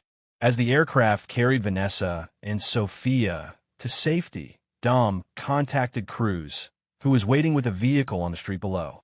Meridian Hotel, Dom instructed as he climbed into the passenger seat. And I'll need the special equipment from the vault. Cruz nodded, understanding immediately. This wouldn't be a confrontation managed through legal channels or corporate maneuvering. This would be handled as Dom had been trained to handle high-value targets in his military days, with precision, efficiency, and finality. Thomas Montgomery had made his final move. Now it was time for Dom to make his. Chapter 9. Zero Sum. The Meridian Hotel's luxurious facade concealed a building with surprisingly lax security, a fact Dom had confirmed during the drive from Vanessa's apartment. With Cruz coordinating from a surveillance position in the hotel bar and Wilson monitoring the building's security systems remotely, Dom moved through the lobby with the confident bearing of a regular guest. Suite 1240 was on the top floor, a corner unit with panoramic views of the city. According to the hotel's reservation system, which Wilson had accessed within minutes, the suite had been booked for a week under the name William Barrett, an alias Thomas Montgomery had used in the past. Dom took the service elevator to the 11th floor, then the emergency stairs to the 12th, avoiding the cameras that monitored the main elevators and hallways. The equipment bag slung over his shoulder contained everything he needed: specialized entry tools, non-lethal incapacitation devices, and, if necessary, more permanent solutions. 2 heat signatures in the main room of the suite, Wilson reported through the secure earpiece. Security system is standard hotel grade. I've looped the hallway cameras for the next 10 minutes. Dom positioned himself beside the suite's door, extracting a device that would override the electronic lock without triggering an alert. Years of military operations and private security work had honed his skills for precisely this type of infiltration. Accessing now, Dom murmured as the device cycled through combinations. The lock disengaged with a soft click. Dom pocketed the device, drew a non-lethal tranquilizer gun, and prepared to enter. The element of surprise would be critical. Going dark, he informed his team, then silently opened the door. The suite's entry foyer was unoccupied, soft voices drifting from the main living area around the corner. Dom moved with practiced silence, his footsteps absorbed by the plush carpet. As he approached the corner, the voices became clearer. Not assured by her promises, Preston, Thomas Montgomery was saying, his distinctive voice carrying the same arrogant tone Dom remembered. Archer neutralized your last attempt without even breaking stride. This is different, Preston insisted, a nervous edge to his voice. Vanessa will cooperate when she understands her options. She wants Leo back full-time, and this is her only path to making that happen. Dom paused, assembling the pieces. Preston wasn't just working with Thomas. He was actively trying to manipulate Vanessa into participating, likely hoping to rebuild his relationship with her through shared custody of Leo and Sophia. And if she doesn't cooperate? Thomas asked. Preston's response chilled Dom to the core. Then we use the contingency plan. Archer can't protect the boy if he's dealing with federal charges. The evidence Lawson provided is enough to trigger an investigation, freeze his assets, and create the perfect opportunity to move against him physically. You're suggesting we target a child? Thomas's voice carried a note of disbelief. That wasn't part of the plan, Preston. I want revenge, but there are lines even I won't cross. It's not about hurting Leo, Preston argued. It's about creating leverage. Archer's weakness is his son. Always has been. Dom had heard enough. He rounded the corner in a smooth motion, the tranquilizer gun raised and aimed. Thomas Montgomery sat in an armchair by the window, a glass of scotch in hand. He looked older than Dom remembered, the past year having carved deep lines into his face. Preston stood by the minibar, his back to the entrance, unknowingly presenting a perfect target. Dom fired twice in rapid succession. The tranquilizer darts found their marks, one in Preston's upper back, the other in Thomas's thigh as he began to rise from his chair. Both men collapsed within seconds, the fast-acting sedative ensuring they would remain unconscious for at least 20 minutes.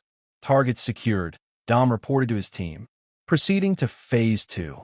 Working efficiently, Dom secured both men with specialized restraints, positioning them in chairs facing each other. From his equipment bag, he removed a small device that would create a localized signal disruption field, preventing any recording or transmission from within the suite. As the device activated, Dom administered the counteragent to Thomas first, knowing the older man would be more useful for immediate information.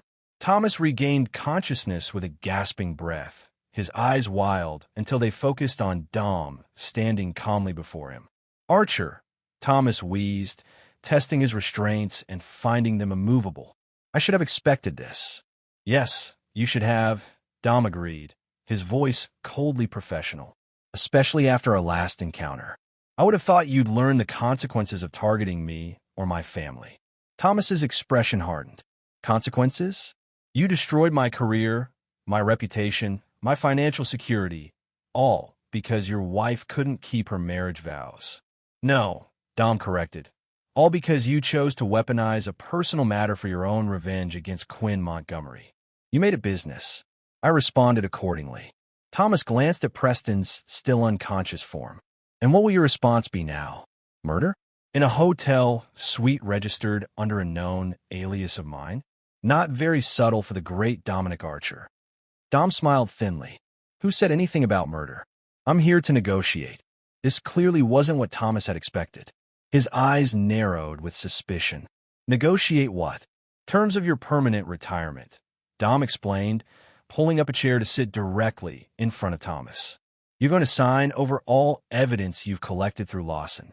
You're going to transfer any remaining copies to my team. And you're going to leave the country, permanently this time, with the understanding that any future attempt against me, my family, or my company will result in consequences far beyond what you've experienced so far. Thomas laughed, a harsh sound devoid of humor. And why would I agree to those terms when I still hold significant leverage? Lawson provided enough material to bury you, Archer, even if you've managed to capture him. Because of the alternative, Dom replied simply, removing a small flash drive from his pocket. This contains comprehensive evidence of your illegal activities across 3 continents, including your recent recruitment of mercenaries to attack Vanessa's apartment. I imagine the federal authorities would be very interested in adding attempted kidnapping and assault with deadly weapons to your growing list of charges. Thomas's confidence wavered visibly. You're bluffing. You wouldn't involve federal authorities when your own operations exist in the same gray areas. I wouldn't normally, Dom acknowledged. But to protect my son, there's nothing I wouldn't do, no line I wouldn't cross. The absolute certainty in Dom's voice penetrated Thomas's bravado. The older man slumped slightly in his restraints, recognition dawning that he had miscalculated once again. What about him? Thomas nodded toward Preston, who was beginning to stir as the sedative wore off. He's more invested in this than I am at this point. His obsession with getting back into Vanessa's life has clouded his judgment entirely. Dom turned his attention to Preston as the younger man regained consciousness, confusion giving way to fear as he registered his situation. Preston and I will have a separate conversation, Dom said, his tone making it clear that conversation would be considerably less pleasant than the current negotiation. As Preston became fully aware, his reaction was predictable: panic, followed by desperate bargaining. Dom, listen, this isn't what it looks like, he babbled. I was trying to gather intelligence on Thomas's plan to warn you. I was going to call you tomorrow with everything I'd learned. Is that why you suggested using my son as leverage? Dom asked, his voice dangerously soft. As part of your intelligence gathering. Preston's face drained of color. You heard that? No, I was just saying what Thomas wanted to hear. I would never actually. Stop lying, Preston, Thomas interrupted with disgust. You're the one who suggested targeting the boy. You're the one who insisted Vanessa would cooperate if properly motivated. At least have the dignity to own your decisions. Preston fell silent, his eyes darting between Dom and Thomas, recognizing the hopelessness of his position. Dom stood, moving to a small table where he placed 2 documents side by side. Here are your options, gentlemen. This first document is a complete non-disclosure agreement coupled with a relocation agreement. Sign it, and you receive a one-time payment sufficient to establish a new life far from here, with the understanding that any violation means immediate legal and personal consequences. He gestured to the second document.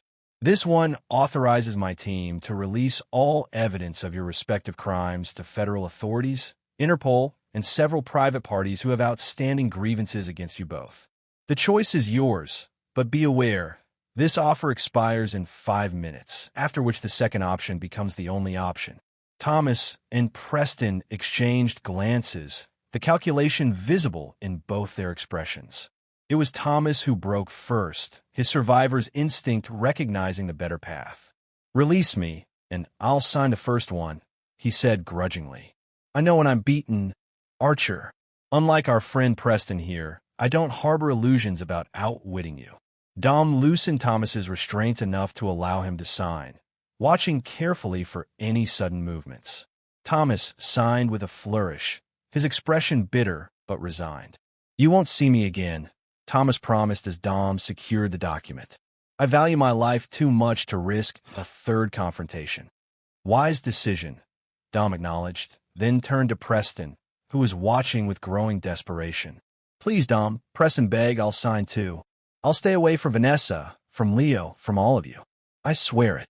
Dom studied him silently, remembering how this man had slept with his wife, plotted against him, and now had suggested using Leo as a pawn. Everything in Dom's nature called for a more permanent resolution to the Preston problem, one that would ensure he could never threaten Dom's family again. But there was Sophia to consider. Whatever Preston's failings, he was still the girl's biological father. For Leo's sake, for his half-sister's future, Dom would show a restraint that Preston himself had never demonstrated. Sign, Dom ordered, loosening Preston's restraints. But understand this. Unlike Thomas, you don't get to simply disappear. You have a daughter, and Leo has a sister. For their sakes, you will live, but under my terms. Preston signed shakily, looking up with a mix of relief and terror. What are your terms? You will move to Seattle, far enough to prevent accidental encounters with Vanessa or Leo, but still within the country, so you can maintain minimal visitation with Sophia, Dom explained clinically. You will accept a position with a photography studio I control, where your activities and communications will be monitored continuously. You will provide financial support for Sophia, and you will never, under any circumstances, attempt to use her to get to Vanessa, Leo, or me. Preston swallowed hard. And if I refuse? Dom leaned closer, his voice dropping to a near whisper. Then the evidence of your conspiracy with Thomas, your embezzlement from Vanessa's accounts, and your involvement in today's attack will be delivered to prosecutors. You'll never see freedom again, let alone your daughter. You're giving me a prison either way, Preston muttered. No, Dom corrected coldly. I'm giving you a chance to be a father to Sophia, despite your betrayals. Most men who threaten my son don't receive such generosity. The unspoken threat hung in the air between them. Preston nodded shakily, understanding that his options had narrowed to a single path. I'll take the deal, he whispered. Dom stepped back, satisfied. Thomas watched the exchange with a calculating expression, recognizing the masterful way Dom had neutralized Preston without resorting to violence. You always were efficient, Archer, Thomas remarked. I should have remembered that before targeting you. Yes, you should have, Dom agreed, gathering the signed documents. Crews will escort you both to separate locations. Thomas, your flight to Singapore leaves in 4 hours. Preston, you'll be on a plane to Seattle tomorrow morning. As Cruz entered the suite to take custody of the two men, Dom delivered his final warning. Remember, gentlemen, this resolution depends entirely on your compliance. Any deviation, any attempt at retaliation, and the consequences will be immediate and irreversible. Both men understood the implicit threat. There would be no third chances. Dom watched as Cruz led them away, then contacted Quinn to confirm the situation was contained. Michael Lawson, the mole within Sentinel Security, had been apprehended and was providing a complete account of the information he had shared with Thomas. With the immediate threat neutralized, Dom could now focus on what mattered most, returning to Leo and ensuring his family's long-term security. The drive to the lake house took just under 2 hours, giving Dom time to process the day's events and make several necessary calls. By the time he arrived, it was nearly midnight, the cabin's lights glowing warmly against the darkness of the surrounding forest. Nolan met him at the door. Everything's secure here, he reported quietly. Leo's asleep. Vanessa's wound has been treated, just a graze, as she said.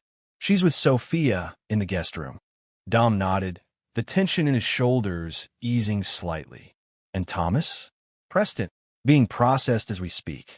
Thomas's offshore accounts are already being liquidated and transferred according to your instructions. Preston's relocation is arranged. The Seattle studio has been notified to expect him, and surveillance protocols are in place. Good, Dom acknowledged. And Lawson, Nolan's expression hardened, singing like a canary.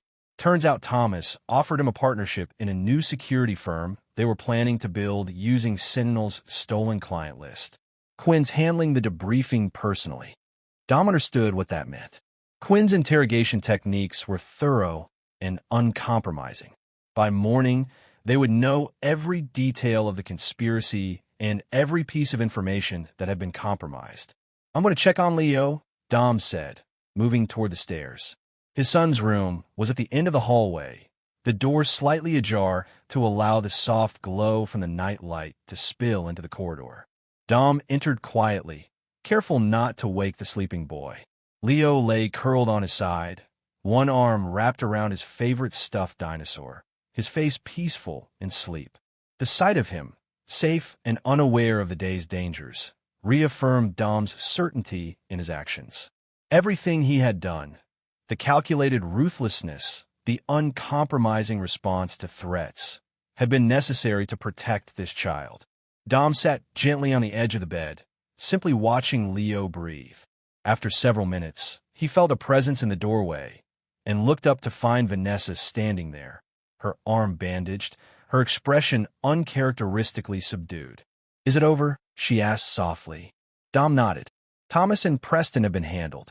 There won't be a problem again." Relief washed over Vanessa's face. "Thank you," she said, the words seeming to cost her considerable pride.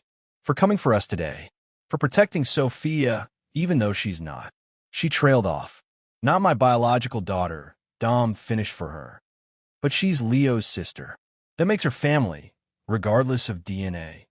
Vanessa studied him in the dimness, as if seeing him clearly for the first time in years. "You really do just see the world in terms of what's yours to protect, don't you? It's never been about vengeance or punishment. Vengeance is emotional. Punishment is subjective," Dom replied. "Protection is absolute." They were silent for a moment, the sleeping child between them a reminder of what had once brought them together and what still connected them despite everything. "What happens now?" Vanessa finally asked. Dom had been considering this question during the drive. The events of the past day had revealed something important. Vanessa was no longer actively working against him. She had rejected Thomas's offer before the attack. She had placed Leo's safety above potential financial gain. These weren't the actions of someone still dedicated to Dom's destruction.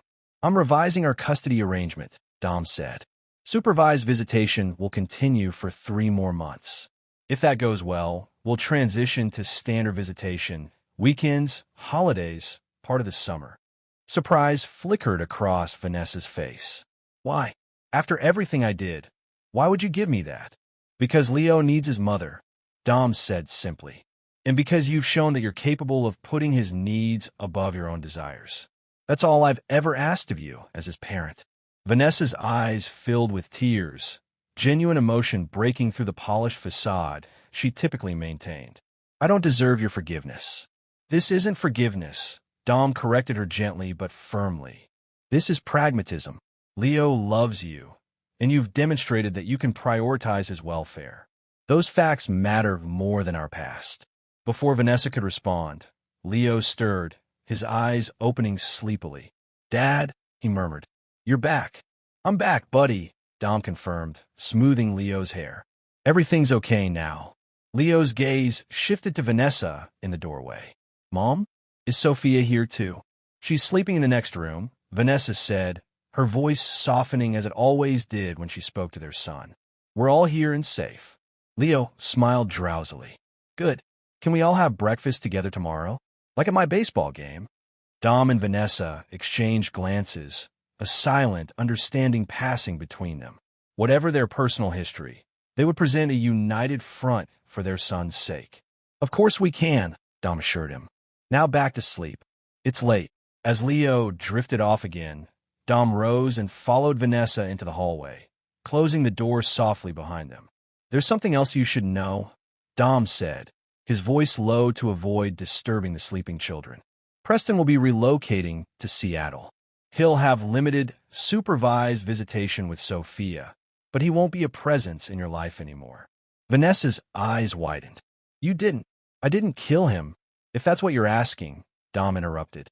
"But I did ensure he'll never be in a position to threaten you, Leo, or Sophia again. The terms of his agreement are non-negotiable and permanent." To his surprise, Vanessa didn't argue or demand details.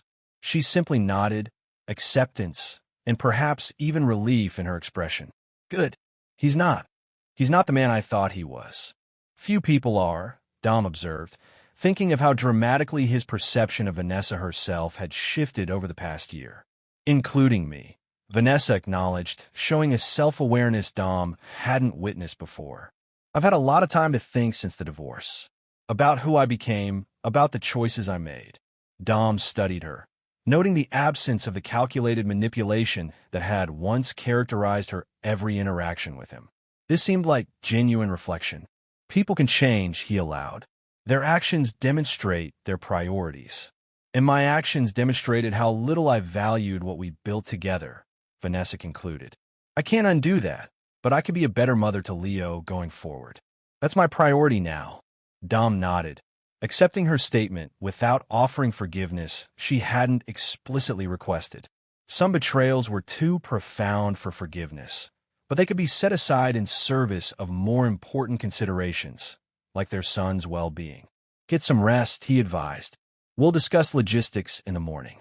As Vanessa returned to the guest room where Sophia slept, Dom descended to the main level of the cabin, finding Nolan waiting with 2 glasses of bourbon. Everything secure upstairs? Nolan asked, handing Dom a glass. As secure as it can be, Dom replied, taking a seat by the fireplace. Vanessa seems different. Nolan raised an eyebrow. Different enough to trust? No, Dom said without hesitation, but different enough to work with for Leo's sake. Trust can be rebuilt in specific areas while maintaining boundaries in others. The Dom Archer doctrine of compartmentalized forgiveness, Nolan observed with a wry smile. Practical as always. Dom didn't smile in return. It's not forgiveness. It's strategic coexistence. Nolan nodded, understanding the distinction. And Thomas? Preston? Should we maintain surveillance? Indefinitely, Dom confirmed. Thomas has financial incentive to comply with our agreement, but his pride might eventually override his self-preservation. Preston is weak-willed and easily influenced. If approached by the right person with the right offer, he could become a problem again. So we watch, Nolan concluded. Like we always do. We watch, we prepare, we protect, Dom agreed, staring into the flames. It's what we do. Later that night, after Nolan had retired to his room and the cabin had fallen silent, Dom stood by the window overlooking the darkened lake.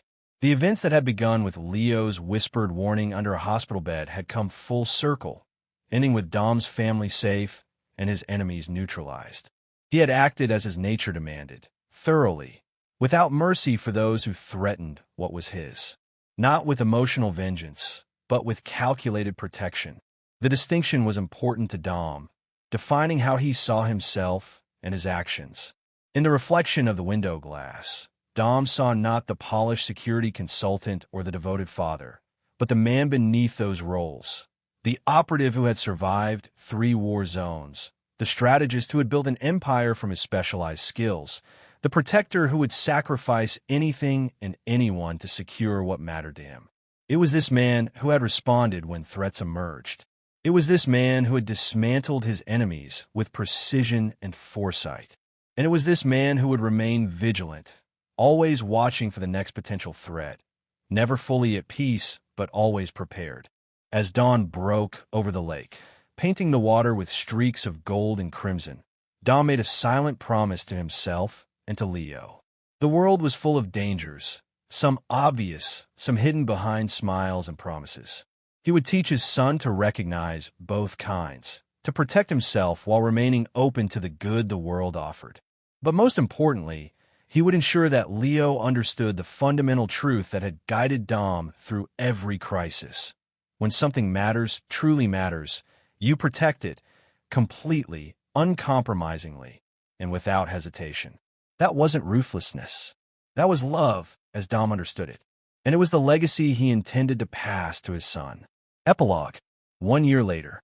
The baseball arced through the summer air, a perfect hit that sent Leo sprinting toward first base, his face alight with triumph. Dom stood from the bleachers, applauding as his son rounded the base and headed for second, determination in every stride. He's getting really good, Vanessa commented from her seat beside Dom. All that practice with Nolan is paying off. Dom nodded, watching as Leo slid safely into second base amid cheers from his teammates. He's dedicated. Once he sets his mind to something, He doesn't give up.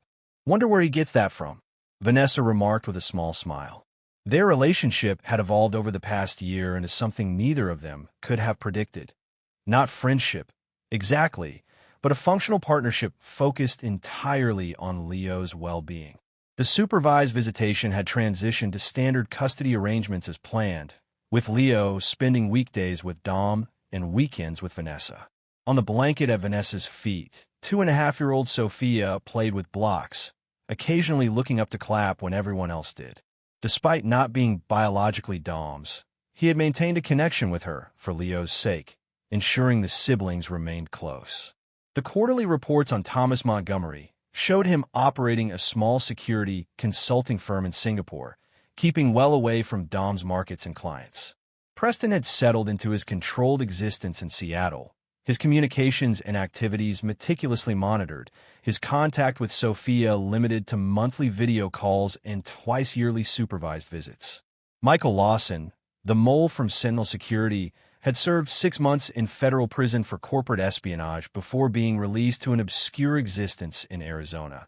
His career in security permanently ended. Sentinel Security had not only recovered, but expanded, with Dom taking a more active role in operations while ensuring he never missed Leo's baseball games or school events. The balance he had found between his professional capabilities and his personal priorities had made him more effective in both realms. As Leo's team took the field for defense, Dom's phone vibrated with a message from Quinn. Potential situation in Dubai. Client compromised. Need your assessment. Once, Dom would have immediately left, prioritizing the crisis over everything else. Now, he texted back, "We'll review files after the game. Team on standby until then." Vanessa noticed the exchange. "Work emergency? Nothing that can't wait 3 innings," Dom replied, pocketing his phone. She studied him with a thoughtfulness that had become more common in their interactions. "You've changed too, you know." The old Dom would have been halfway to the airport by now. "Not changed," Dom corrected. "Evolved. Adapted to new priorities." Leo waved from his position at second base, and Dom waved back, recognizing that this moment, his son's triumphant smile, the simple joy of a summer baseball game, was what all his calculations and counterstrikes had been designed to protect. The world remained full of threats and betrayals. Dom remained vigilant, his nature unchanged at its core. But he had found a balance that allowed him to be both the protective force his instincts demanded and the present father Leo needed. That balance was his greatest achievement, more significant than Sentinel's success, more valuable than strategic victories over those who had threatened his family. As Leo caught a fly ball with perfect form, Dom allowed himself a rare moment of unguarded pride. Whatever came next, whatever threats emerged or challenges arose, this was what mattered. This was what he would protect, without hesitation or compromise.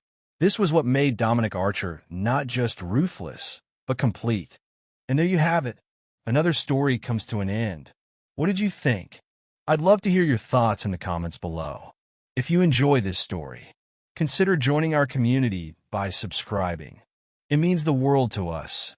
For more stories like this one, check out the recommended videos on screen. And I'll see you there.